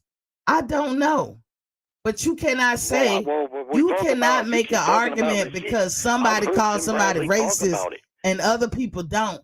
That person's now that negates that person's perspective on the racism that they experience. Come on, Jerry. We live in America. We know how this thing works. We live in America. Of course, we live in America. That doesn't mean that people are just racist because something doesn't work out. You're right. It don't mean that, but it's racist when you have a non-black policy. When you have a non-black policy, it is racist. When you lowball your fighters, when you got several black fighters that fight for him. But that don't mean that he's not racist. He has that policy. He has that. Jerry, you don't want it to be that. You don't want it to be that, and you can stand on the island on that shit. Because when you're talking to black people, we ain't. Hey, Jerry, we not gonna capitulate. It's 2022.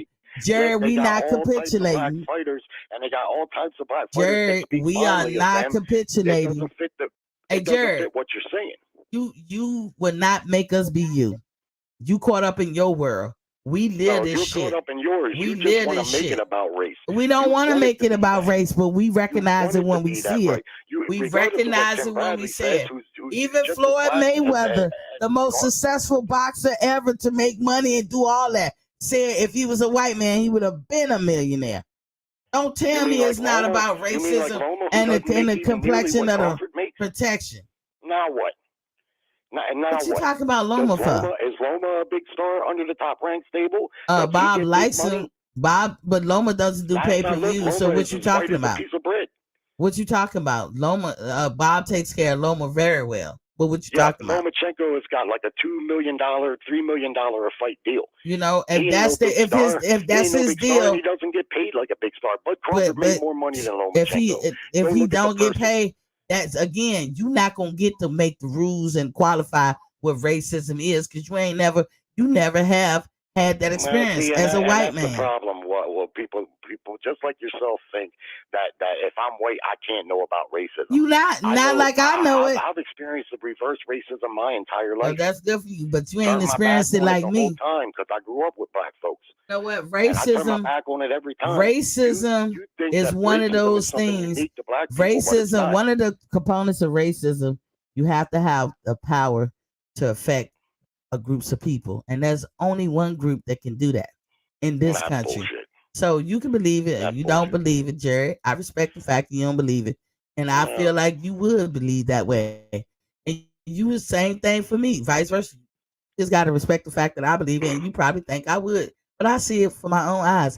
You not gonna tell me different. I'm gonna see it the way I saw it. That old joke that Eddie Murphy say, "Who you gonna believe?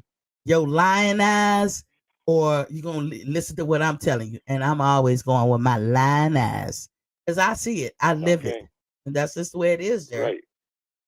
Right. Well, I mean, I'm not going to try to convince you because it sounds to me like you already got your mind made up, and that tells me that there's a problem with the intellect there. You see, because that's what you would say. How mighty white of you. That's how. Listen, listen. I'm gonna say this to you, Jerry. How mighty white of you to believe that. That it's got to be on the intellect. How mighty white of you. That's what you would say when you got that superiority complex in you. That's what I It ain't got picture. shit to do with superiority. Yeah. I Only a grew up around person's black folks. I superiority know what it's like complex to would say have. some I've shit like that. experienced racial discrimination You basically attacking my my entire intellect life. because I'm telling you what I've lived. I'm just as But old I'm as telling you you. what I lived. I'm I'm just, telling but you you, exactly but what I lived. what you I grew up live, in Baltimore, what you 15 live, minutes outside of the what city. you I grew up live with black don't folks. negate where I live, and that's your problem. But when you attack my intellect, I'm a very smart person. You can't attack that with no credibility, but that's something that a person with some kind of superiority complex would say. That's what I say. I ain't even call you a Well, racist. I you call can make you. any assumptions that you want, but that's what they are. There are some you're assuming things. Hey, dude, I'm not You're assuming nothing assuming. that I lived. So let's get that Well, I'm straight. telling you what I've lived.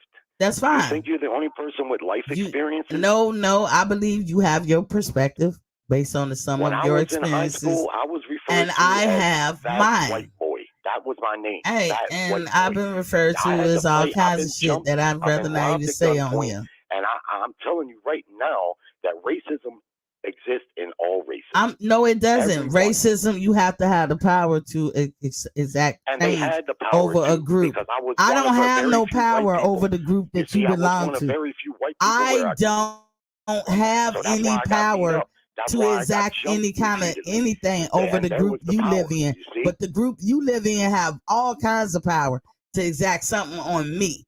I don't have that type of power. I don't own no shipping companies. I don't own no flights. No airline companies. I'm not bringing shit up in this country. I don't do the commerce laws. I have no power. Nobody like me. Nobody who looks like me got that kind of power.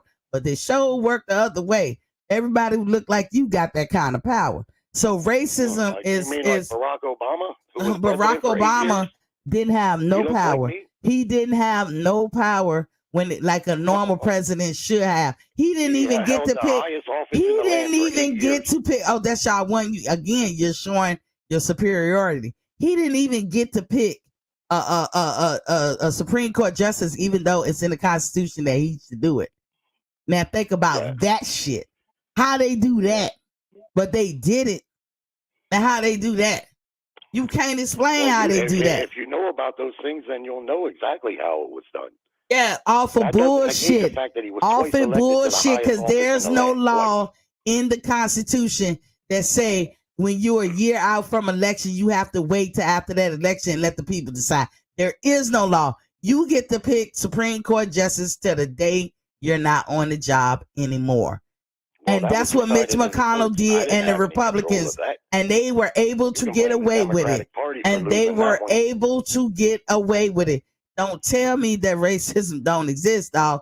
And it's to a certain group's favor. Now, what I will agree is that everybody can be prejudiced. Now, I will agree to that. You'll agree on that. Well, where's the racism go when because you have the power. Black folks make up 15% of the overall population. No, we The don't. active voting base of blacks is an embarrassingly low number.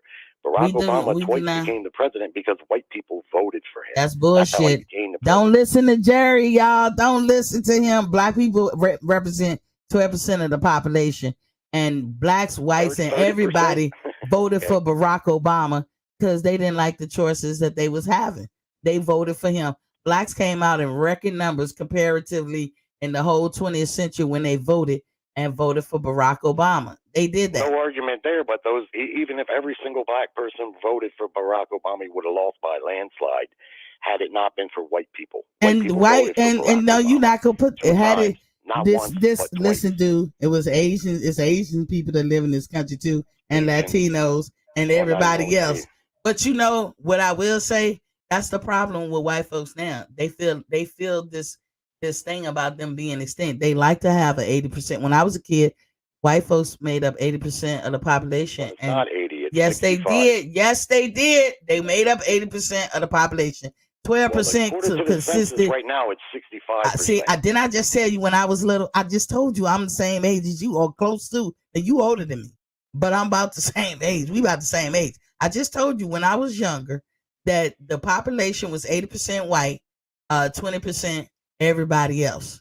12% of that 20% was blacks, and then it went down here. Now today, 18% of that 20% product or whatever the number is Latinos. White people are losing a lot of people because of abortion, because women just change. Women change. Women realize if I'm gonna do it by myself, then I'm gonna do it the way I want to do it. I'm not popping out 10 and 8 babies and be stuck, holding the bag. I'm not doing that shit. And so abortion across the board, not just blacks or whatever. So when you get all these Republicans that act like they care about abortion, they don't care about that shit. They care about white women not having babies. But white women getting played by white men too. And they tired of this shit. So they was like, no, women in general. That's a women in general problem. Get left holding the bag. We tired of this shit. So it don't pay for us to have 8, 9, 10 kids. Why would you do that to yourself? Well, And the thing is let's be honest. In today's economy, a man can't support a family like that. But it wasn't that way always.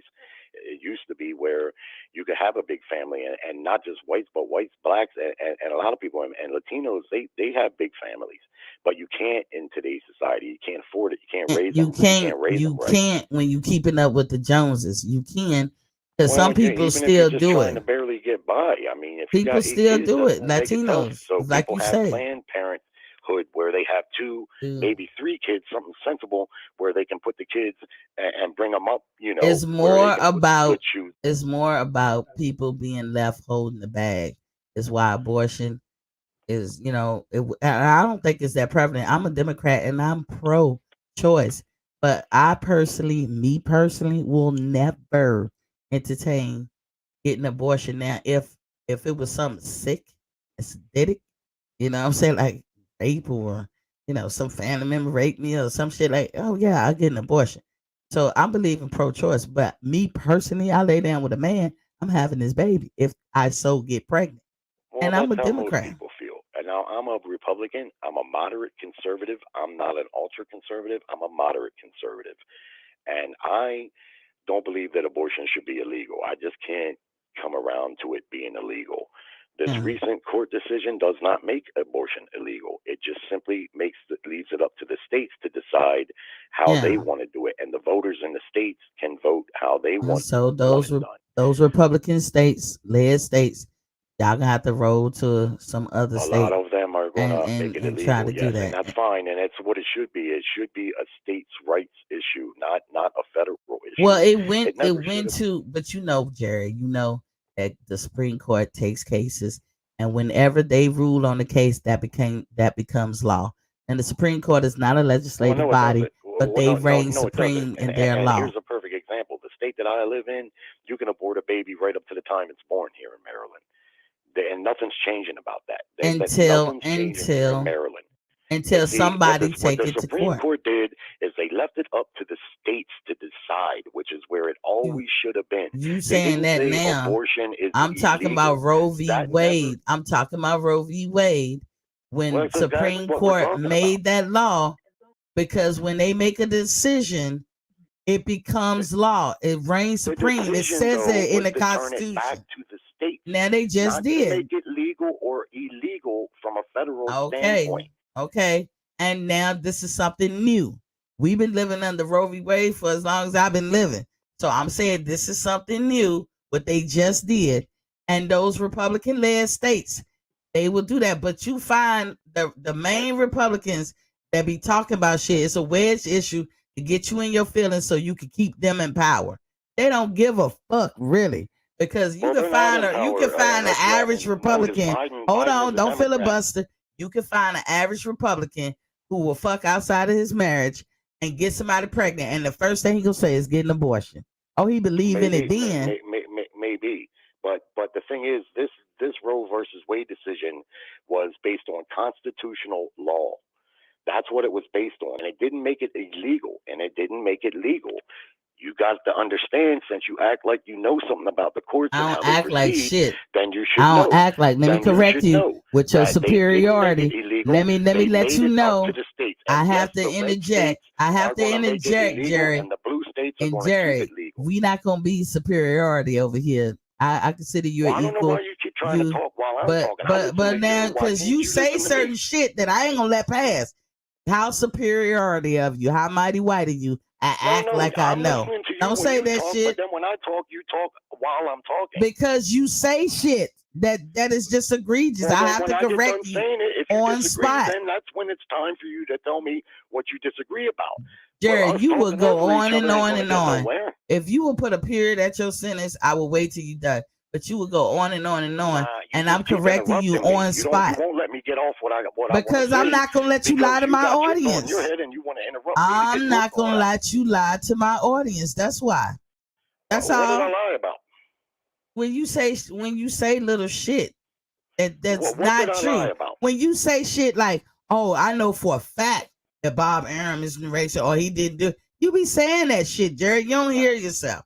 I have to stop you and motherfucking you shit out of context. Okay. And then trying to tell me what I said. Now I hear what you say, Jerry. But don't be mighty point, white on here. Don't say shit like I act like I know. I know. What you want to tell? Well, then I shouldn't have to explain to you that you don't have to explain to me. Illegal. But your superiority complex, makes you feel like you have to explain to me. You don't have to explain to me.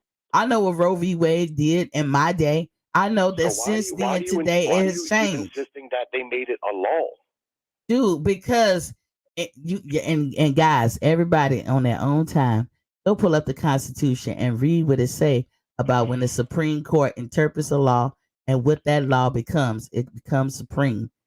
That's what I say. I said Supreme Court is not a legislative body, but in that way, it kind of acts like it because when they make a decision, that becomes the law of the land. If Jerry tells you that's not true, he's lying. And you can go look that up by pulling up the Constitution. I don't have to tell them because they're smart enough to see what the news reported. No. They didn't make it illegal or illegal. You just asked, did he not just ask? Did you not just ask, why do I say it's the law? I just explained to you why it's the law.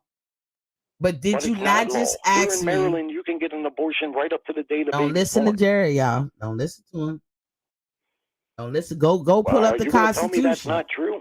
Go pull up the Constitution, y'all. That's what y'all do. Don't listen to me or Jerry.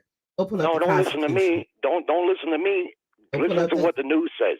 They never used the term legal or illegal. Go pull up the Constitution. They turned it back to the states to decide. How can you not understand that? Ain't nobody. How can you not understand that? Again, and here he is with the foolishness. But in Maryland, it's going to remain perfectly legal. He is complete. He's doing some foolishness because I never debated him that they turned it back to the states. That was never what I said. You said they made it law, which is not true. They made it law when they did Roe v. Wade. Whatever decision that the Supreme Court makes, I'll say it again, it becomes the law of the land. Go look up the Constitution and ask the Constitution and explain that. Don't listen to Jerry. Don't listen to me. Go look it up there. I don't need to. I know way more about the Constitution. I'm not telling than most people do. I'm not telling you, Jerry. I do too. Constitutional rule that was made about Roe versus Wade never should have been a federal decision anyway. It became law of the land, Jerry. Just like I just said, when they have a decision, when Supreme Court makes a decision, it becomes the law of the land, regardless of what. Okay, well, is abortion illegal in Maryland? Last I looked, Maryland was part of the land. Is it illegal here? You are conflating things. You are conflating things. I'm asking you a point-blank question. Is abortion illegal in Maryland? I don't know. No, it's not. What did I say? And common knowledge that what did I say? Nor is it illegal in D.C. or Virginia. I said the Supreme Court, when they make the law, when they decide on a case, that case become law of the land. When they did Roe v. Wade, Roe v. Wade, again, he's filibustering. Roe v. Wade was made in what year, Jerry? Since you want to filibuster. Was it this year? Or was it a long time ago? When Roe versus Wade, I'll look it up. I'll look it up. Was it 50 years ago? I don't know. 50 years. Roe v. Wade. It's been about 50 years decision. From what my understanding. But it doesn't really matter if it was 50 years or so when it was made, what matters is what is it now. That's you, because you think you got some kind of power that you don't. Roe v. Wade was made 50 years. You're just wrong about this, and you don't want to admit it. Roe v. Wade was made. Roe v. Wade was made 49 years ago, 1973. Jared think he got some kind of power that he don't. When Roe v. Okay, Wade was 73, made, so that's 50 when years. Roe v. Wade was made, it became the law of the land. Now, this new decision now has changed that. So whatever this new decision is, that will become law of the land. Then Jared would say, is Maryland legal? Today, maybe. I mean, they just made this decision. Well, And is I just Maryland told part you, of the if you're in a land? Republican-led Is Virginia? state, you Is Virginia abortion gonna be or South illegal. Carolina? I just said, Can you if not you make a in, if distinction you're between in a states, Republican state, if state you're laws in a and Republican federal law? state and they don't like abortions, they can make that shit illegal in that whole state. They already been trying for years. So if Yeah, you but this is roll a blue into a state. They're not going to Democratic make it state, illegal here. if you The roll into a local typical politicians been Democratic talking about state, it since he's for the last week. filibustering. If you roll into a Democratic-led state, then Roe v. Wade can still exist there. But with this new decision, we got to see how that works out. This is new, Jerry. It just happened. But from 73 it's not hard to figure now, out. The blue states are going to keep it. And from a lot of 73 the red states to aren't. now, the law of the land that abortion was legal. And people try to be crafty to make it illegal. So we don't know how this thing going to play out. When Roe versus Wade was intact, it was a federal law that abortion was legal throughout the land. But made by the Supreme Court. And Ruth Ginsburg, who was a liberal Supreme Court justice, she said the same thing before she died, that it shouldn't have been a federal decision. The same thing that Clarence Thomas said when they made this ruling last They week. shouldn't have. Whoever was the Supreme Court, to the states to decide. Whoever was the decider, and I'm thinking the head court justice, whoever that was back in 73, I couldn't tell you. I was a little pup. Whoever made that decision to take on that case, they made a decision and it became law of the land. Period. Full stop. Period. Okay, and now it's not the law. Okay, and that just happened days ago. That just happened. Yeah. So that's all I'm saying, Jerry. Okay. We have to see how that plays out. Everybody knows that it just happened last week, but everybody also watches the news and can clearly see that the red states are going to be the ones that mostly outlaw it, and the blue states are the ones that mostly going to keep it. And then we in agreement, Jerry. That's all I was saying. We're going to see how it plays out.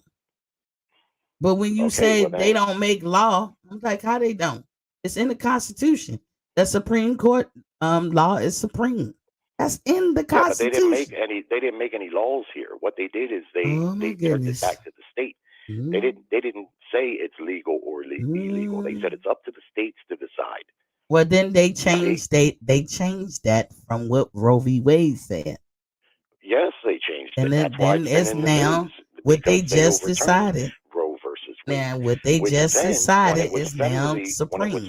When it was federal, it was the law land. It was legal in every state. Now, so no argument there. But in this case, overturning it, it wasn't about legal or illegal. So it was now about states deciding.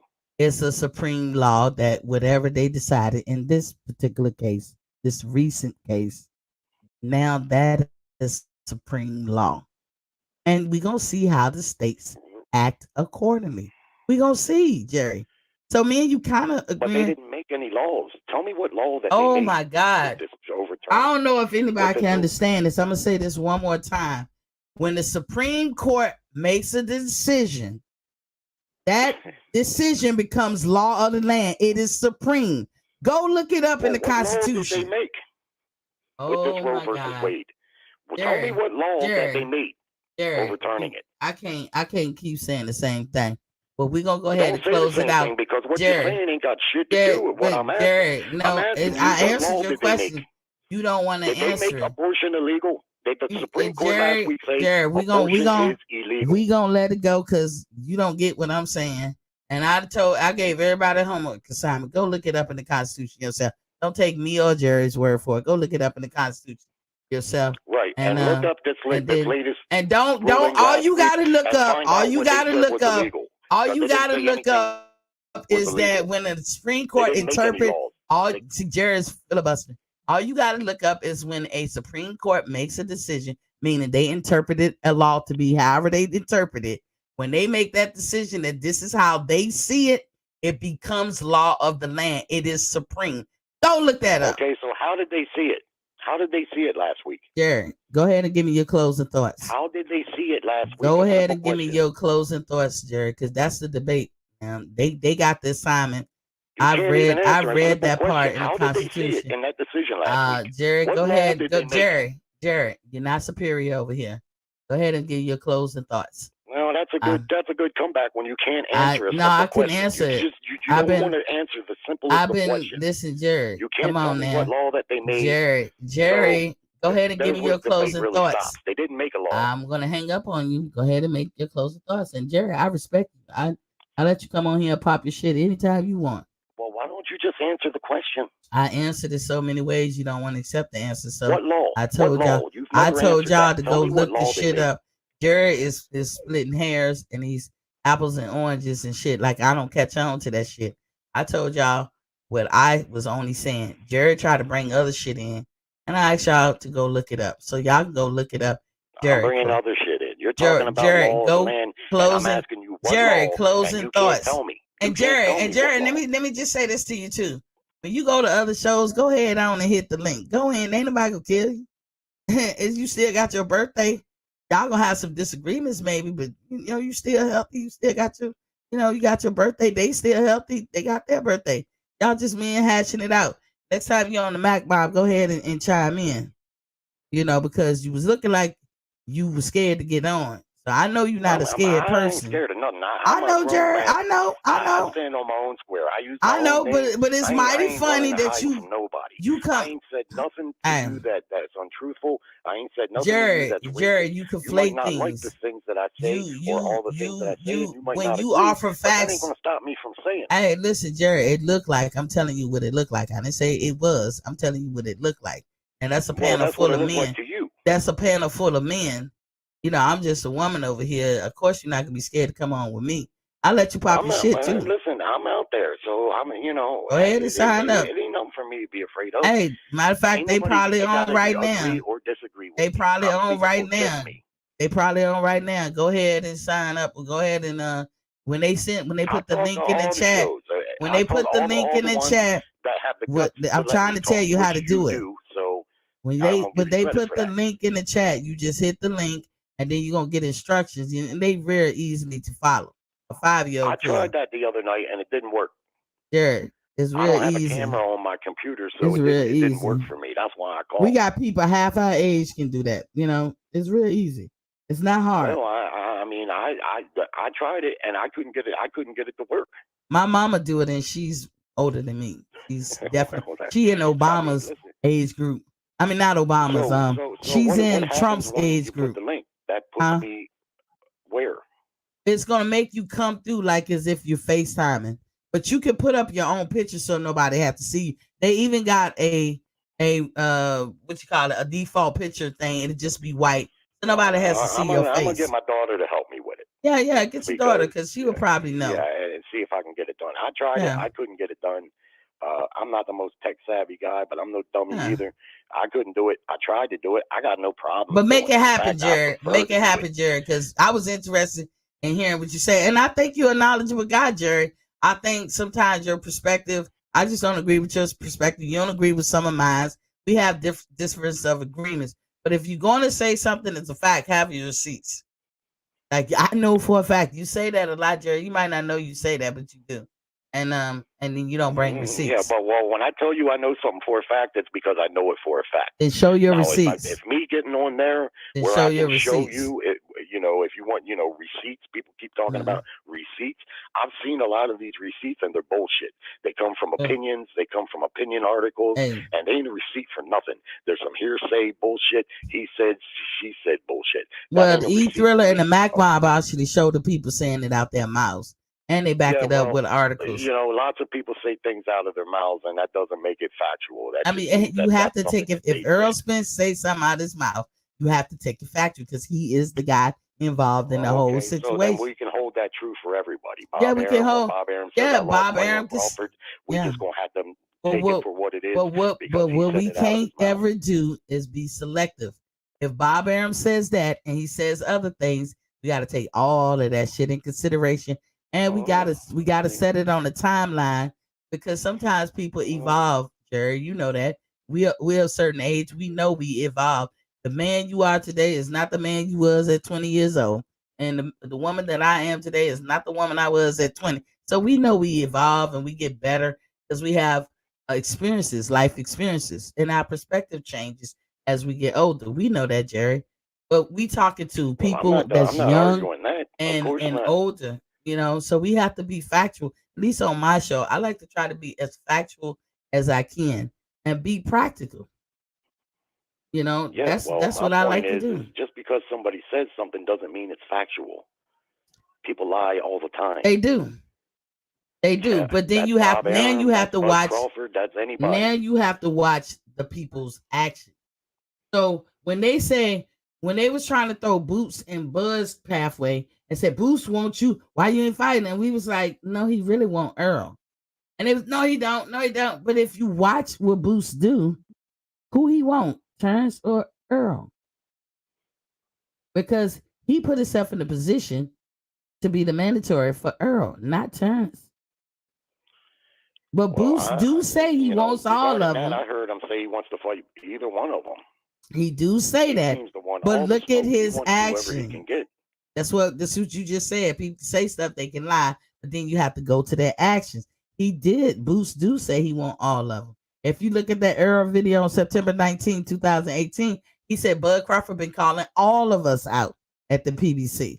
That means Danny, that means Sean, that means Keith Thurman, and that means Earl. But we know that Bud has always been after the ones with the belts. So he admit that. So to come back later and say he ain't really calling him out, Bud ain't called Earl out. Earl was the one calling him out. Here you got proof. You got proof. 4 and 5 years he covered ago. his ground. Bud Crawford also said when he won the title that he wanted Keith Thurman or Manny Pacquiao. He never mentioned Errol Spence. But that's not true. He mentioned those two guys, and it was makes sense that he mentioned those two guys. Because 4 years ago, because Keith had two titles, 4 years ago, and Manny Pacquiao was still fighting for Bob Arum. So 4 years ago, Errol Spence said that Bud was calling him out too. So what we gonna say? Now that was 4 years ago. No, you just said we got to believe what people say out of their own mouth. Right. All you got to do is watch the Horn fight and watch the post-fight interview, and you can hear who Bud Crawford calls out. He doesn't call out Crawford called out Errol Spence even before he had Horn. Because why would Earl say, he wanted to fight go get the belt? Guys. Don't worry about me. Go get a belt from Jeff Horn. And then once you get the belt, you come talk to me and then we'll line it up. This is what Earl said. Yeah, watch but the again, actions, this is a though. lot of he said and she said. They all say a lot of different stuff. That's fine. They've both been talking about each other. That fight's been 3 years in the making by that now. That fight's been actually like 5 years in the making, but Earl okay. Spence said, I'm going to take care of my side of the street, meaning he was going to fight the belt holders at the PBC. And he said, then we can talk about Bud Crawford. Bud Crawford said he wanted to fight Manny Pacquiao for the longest time. That's who he wanted to fight, was Manny Pacquiao. And he wanted to fight Keith Thurman because Keith Thurman had 2 belts. It makes perfect sense why you would want to fight Keith Thurman. Earl, I don't think he even had a belt at the time. But in the end of the day, same time, fans and the fighters alike, of course, they talk about each other. One thing I've learned about boxing is fighters calling each other out means next to nothing. It doesn't do anything to get a fight made. It doesn't mean anything. They can call each other out all day. A lot of fighters won't even call out other fighters because they know it doesn't mean anything. How many times you seen a fighter get interviewed and they ask him, who do you want to fight? And he says, I'll fight anybody. Any of the top guys, I'll fight them. And a reporter will say, no, but who specifically? And a fighter will tell him, man, I don't know, man. I'm not a matchmaker. I'm not a promoter. I'm just a fighter. I'm just a fighter. I'll fight who they put in front of me. Because they have calling to be out fighters don't mean nothing. They have to be strategic in what they say. We get that, but let me end this. Hold on, Jerry. Hold on, Jerry. Jerry. If it meant something, then the fights would happen. Jerry, I enjoy talking to you. I always do. I ain't gonna hold my mouth. You ain't gonna hold yours. We're gonna say what we're gonna say from our perspective. But I really do enjoy talking to you, with all due respect and everything and all that. But I'm gonna always, be who I am. You'll be who you are. And you're welcome to come back anytime. I do recommend that you get on these other shows and get on the Mac Bob. Speak. They'll let you speak their piece. They probably won't don't interrupt you as much as I do until they have an open panel. But um, that's how they work their show. I let people, get in and just be talking. And mine ain't no better. I try to actually have it so that people get their talk in, and then when they done. But if they're gonna keep going, and there's really no end, sometimes then you gotta play the conversation how it's given to you, and it can be different from person to person. In other words, but what is your You closing do thoughts? that. What is your closing thoughts? And you're welcome to come back. But what is your closing thoughts before I Well, my shut it closing down? thought is I think I like your show the Hmm. best because of what you just said. Now, we disagreed on things tonight, but you still respect me and I still respect you. And that's how it should be. We're people, we're adults, we're not going to agree on everything. We might even get a little fiery in our debates, but I'm not going to hold that against you. I can tell you're a good person, and hopefully you can tell I'm a good person. Yes, yes. I've been on the other shows, and to be honest with you, right away, because I take up for Bob Arum and the Bud Crawford thing, they call me racist. They say I'm racist because of that. But I can assure you, I'm the furthest thing that you ever met from a racist, and I get highly offended when people say that because I've had to turn my back against racism, whether you know or not. I've had to turn my back against it a long time. I got black friends that I've been lifelong friends with. I got black folk all throughout my family. I'm the furthest thing there is from a racist, but that's what they label me on a lot of those other shows. They won't even let me at this point. They don't want to hear from me a lot of those shows like Blue Blood.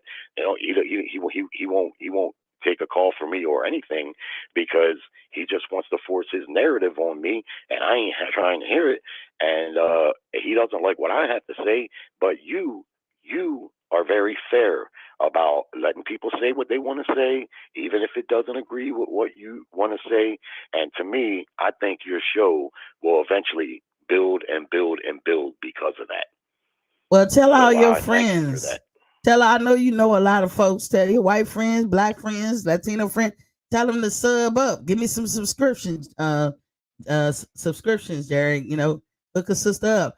But and Yeah, and I'd that's like to see your show get bigger because I think you got a good format, and to me, it's refreshing to see a woman who knows about boxing and follows the sport of boxing.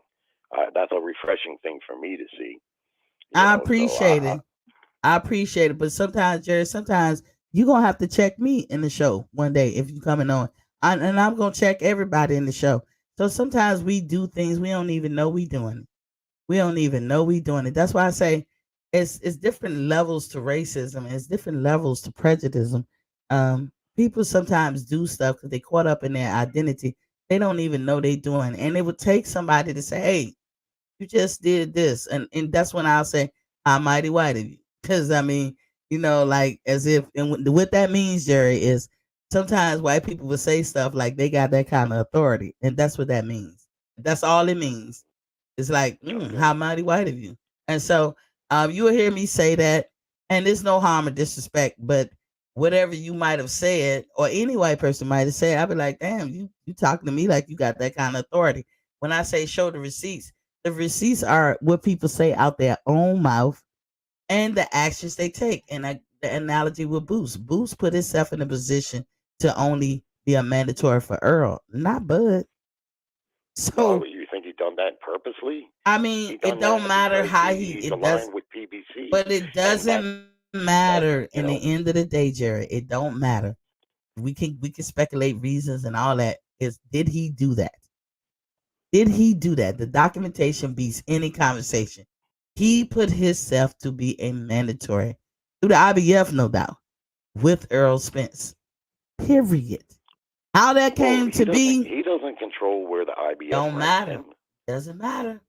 He put himself in. He It didn't. doesn't He matter. didn't. He didn't angle to put himself in a position to be a WBO mandatory. He didn't do Well, it. that's up to the WBO to make him the mandatory. It's not up to him. But in the end, Jerry, that is what the situation is. We can Well, that's go what the into depth situation is. He's the mandatory for for Spence, Spence. but he didn't make himself the mandatory Don't for matter. Spence. That's where he is. So just like we can't prove that he absolutely rather have Bud over absolutely rather having Spence. And if you listen to some of these content creators, they'll say that as much. But with me, we're talking about it as an analogy. But me, normally, I don't even bring that subject up. It don't matter. Well, I would You know what I'm imagine he saying? would rather fight Spence. Spence has 3 of the welterweight belts. Mm-hmm. So I would imagine he'd rather fight him Mm-hmm. than Bud. But I wouldn't say for 1 second that he's afraid of Bud Crawford. No, that's never nothing I'm saying either. And Boots have shown that he'll fight either one. But He'd fight either one. what we know, what we know is right now, today, he's a mandatory for Spence. Yeah. Period. How that came to Yeah. be, who cares? It is what it is, and that's what I deal with the facts. You can say Well, I what you mean, want, but the fact is, he didn't make himself the but mandatory. that, He did, the but sanctioning bodies do but that. I just If said the too about WBO wanted Wilder. him to be number one, if they thought he was the number one guy, But I said that's that what about he'd be. Wilder. Wilder got losses on his books, whether I agree that he took the L or not. Because everybody think he lost the first fight, it was a draw. That's what the books say. He lost the last 2 fights. But whether I think the Yeah. first fight and the third fight, Wilder win, which I think in the end of the day, Wilder took a loss. So how is he number one ranking on the WBC? I've said that. And this is Wilder country. And I admit, and you might not have heard me say it, I'm biased when it comes to Wilder. Like I give him the benefit of the doubt before anything. However, I will never cake or lie for no fighter, including Well, so Wilder, Wilder's the WBC number one contender right now. right now, and have been. Okay. Before Dillian Well, White and Tyson Fury fought, WBC made that move. okay. Well, it just makes the point that I made earlier. But you look at Jorge Linares when he fought Devin Haney. Linares was the number one or number two ranked fighter in the division, coming off 2 losses. The Yeah, they do rankings what they are want to bought do. and paid for. That's what They're you bought and said. paid for. Basically, people do what they want to do. But if you want me to think, because a lot of people want us to think that Boost really prefer Bud and he's really gunning for Bud. No, no. But see, I don't even come on here and say he gunning for Earl, you know. But if they gonna say that, I have to have a rebuttal. That's not what his actions show. Now, whoever did who, whether it was Boots or the man behind the curtain, or the Mighty Oz, I don't know who did it, but motherfucking Boots is number one contender, mandatory for the IBF, and that's Earl. Period. So Yeah, that well, Earl's got narrative that what? he He's got just three really of the going out belts the there. bud, that's a lie. And some of these content creators will say that, just like that. That Well, he'd a lot rather of have these Bud. content creators be capping, and I mean capping hard. Do And they? I Yeah. don't want to mention any names, but they show a lot of bias. Me, I don't have really any bias with the fighters. I learned from knowing professional fighters that the guys you think are good guys go home and beat their wives and do all kinds of bully shit. Jim And the Lampley. guys, and the guys, a lot of the guys that people think are assholes or bad guys are paying fighters' funeral expenses and medical expenses and And stuff. a lot of So, fighters out there, we just learned. And I don't go into it because I have no proof to show you. But there was a guy who knows firsthand, and he said he knows firsthand that some of these fighters pay some of these content creators to rep them, to cake well, for that them and wouldn't shit. surprise me. That That wouldn't don't surprise me surprise because me, but there's it's nothing money for involved there. it's not nothing for me to really harp on and But a talk lot about of in it is depth. just But personal bias. They it's like a certain fighter, it and explains so stuff. they That's just all. cap for that fighter. You It know what just I mean? I've heard uh, Boots Ennis talk a little bit about fighting the top guys, and what I've mainly heard him say, because I haven't really heard people making a case that who he prefers over Butter Spence. Maybe they have, and I haven't really heard. But I've heard what I've heard Boots say is he wants to fight all of them. He wants yeah. anyone where he can get the shot. That's Mm-hmm. what he wants. But I also heard Earl and Bud both say that they don't really want to fight him, and I heard Thurman say the same thing. They don't want to fight him. Or Why would they Sean want to fight Porter. him?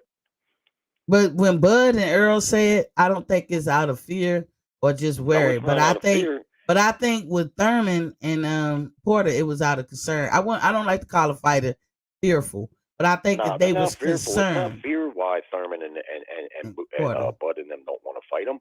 They see how good he is. Yeah. But the problem is he ain't gonna bring no real money. He doesn't have a title right He's gonna now be either. a monkey So the wrench. thing is, this has been the way in boxing for forever.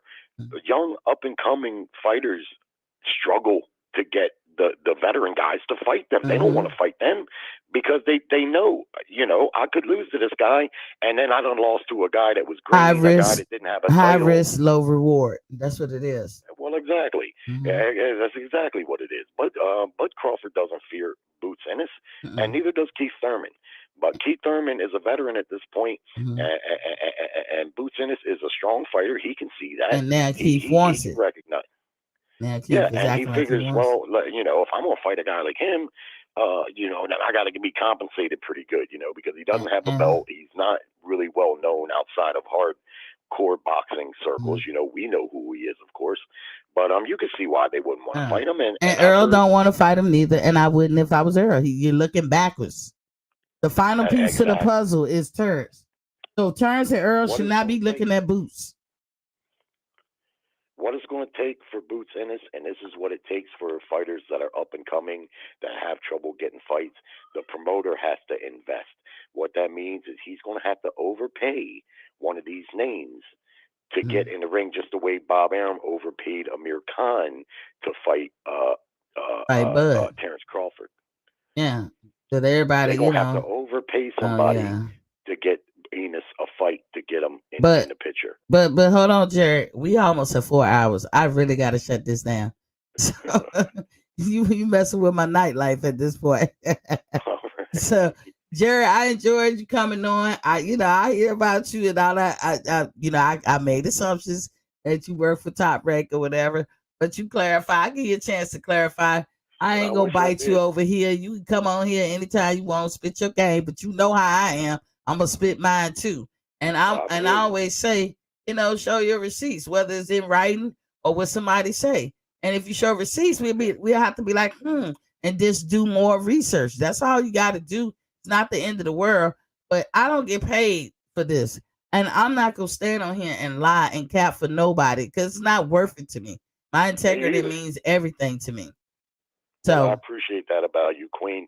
And I'm going to get my daughter to help me out with that. And I'm also going to get her to help me out so I can send you a few bucks your way. Because I like your show, and even though we go back and forth, and I can't believe we've been on here that long, but that just goes to show we make for good conversation, and I appreciate you, and I respect you. We disagree on stuff, but that's okay. That's how we find resolution. We find it through disagreement, and so I appreciate your show, and I wish you all the luck in the world. Hey, Jerry, all them highfalutin people get them to subscribe to my shit. Well, that's a lot of people that I used to know. The crazy thing is I used to have back in the 90s and stuff, I would have pay-per-view parties. I'd have a whole house full of people watching the fights. Now I sit here and watch the fights by myself, even when I'm paying $80 to watch a fight. I watched Tank's last fight. I was down in my basement. I got it clubbed the basement. And I sat there with a bottle of Hennessy by myself, and that's how I watch the fights. I don't know nobody that's boxing fans no more. But look, people check it out. You might have some holdovers, right? That's still in the game, and you might could ask them that favor. Say, hey, this is a little channel that's starting out. Hey, can you get everybody to subscribe, even if they don't watch it all the time? Hit the subscribe button. I'm trying to get up to 1,200 subscribers. That's my next goal. Hopefully, me and you having these conversations will maybe spurn because I know when I called them other shows, I lit them shows up, man. After I got off the phone with them, their whole show lit up. Yeah, mine did too. More with you, it happened. I'll admit that. But Jerry, we gotta go. So thank you for coming in. I'm gonna hang up on you unless you got one more thing to say, but I'll make it quick. No, that's all I got to say. I appreciate you. I appreciate you letting me speak. I appreciate you not calling me a racist. And I appreciate you just, going back and forth with me on equal terms. And I also appreciate the fact that you stand your ground on what you believe, just like I do. And that's how it should be. So I wish you all the luck in the world. And like I say, if I can turn anybody onto your show, I certainly would. And I appreciate your people that are in the chat there too. I ain't got no problems with nobody. I don't want no problems with nobody. I'm just a boxing fan with an opinion like anyone else. And like I say, I don't work for Bob Arum. I don't know Bob Arum. I wish I did have a job like that, but no, I don't. It's just what I told you. I just knew a couple people that worked for HBO years ago at the executive level, and they told me a lot about how boxing works. And they told me stories. If I was to tell you some of the stories that they told me about fighters, you wouldn't even believe some of the shit that I've heard. But one day, But do spill the tea. You know any celebrities, you send them my way. But we're gonna shut it down because, like I said, it's interfering in my nightlife. So thank you for calling, Jared. Until we hear from you again. All right. All right. Bye-bye. God bless now. That was Jerry, y'all. He probably become a regular on the show here and there. And yeah, we be going back and forth. Jerry believe what he believe, and I believe what I believe, and I'm gonna call it like I said, and he gonna call it like he said. Because after all, we the sum of our own experiences. That's all we can be, and we gotta. But we gotta keep when you talk about polarizing figures, and in boxing, there's a lot of them.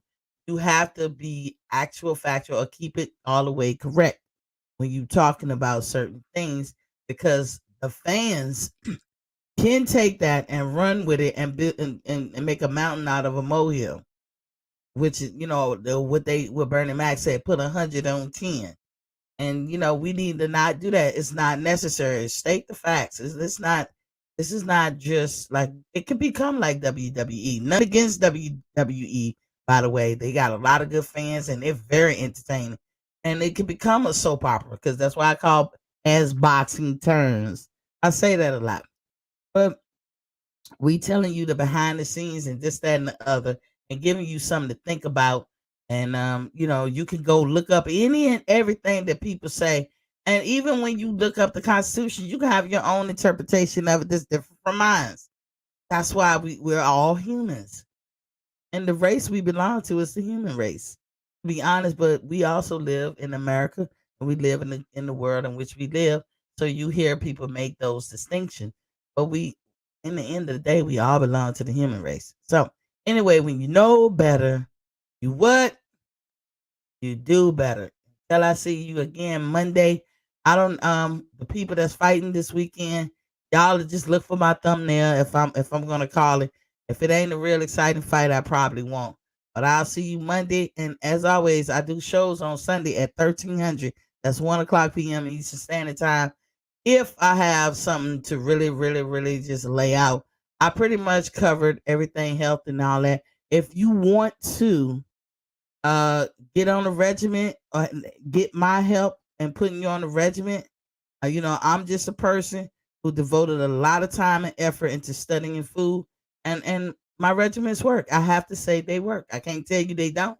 So you can reach out to me at boxingfanstalk@gmail.com. I appreciate the folks that send questions in and I answer them at the top of the show. Thank you, thank you, thank you. I appreciate all the cash apps. Thank you, thank you, thank you. And I put it back into the show. So I appreciate everything. And, I'm here to correct narratives and stop propaganda. Sometimes, some kind of way that became part of my mission statement. But all the casuals that's looking at it, if you look at this for about a month, you're going to know you'll be able to keep up and talk boxing with anybody. And to all the ladies out there, come out the woodwork. Let your voice be heard. Say whatever. You can't worry about how a person pigeonholes you into thinking you in a man's domain. This is not a man's domain. All you need is eyes and ears to be a fan of boxing. That's it. So, when you know better, you do better. And I'll see y'all Monday. Peace.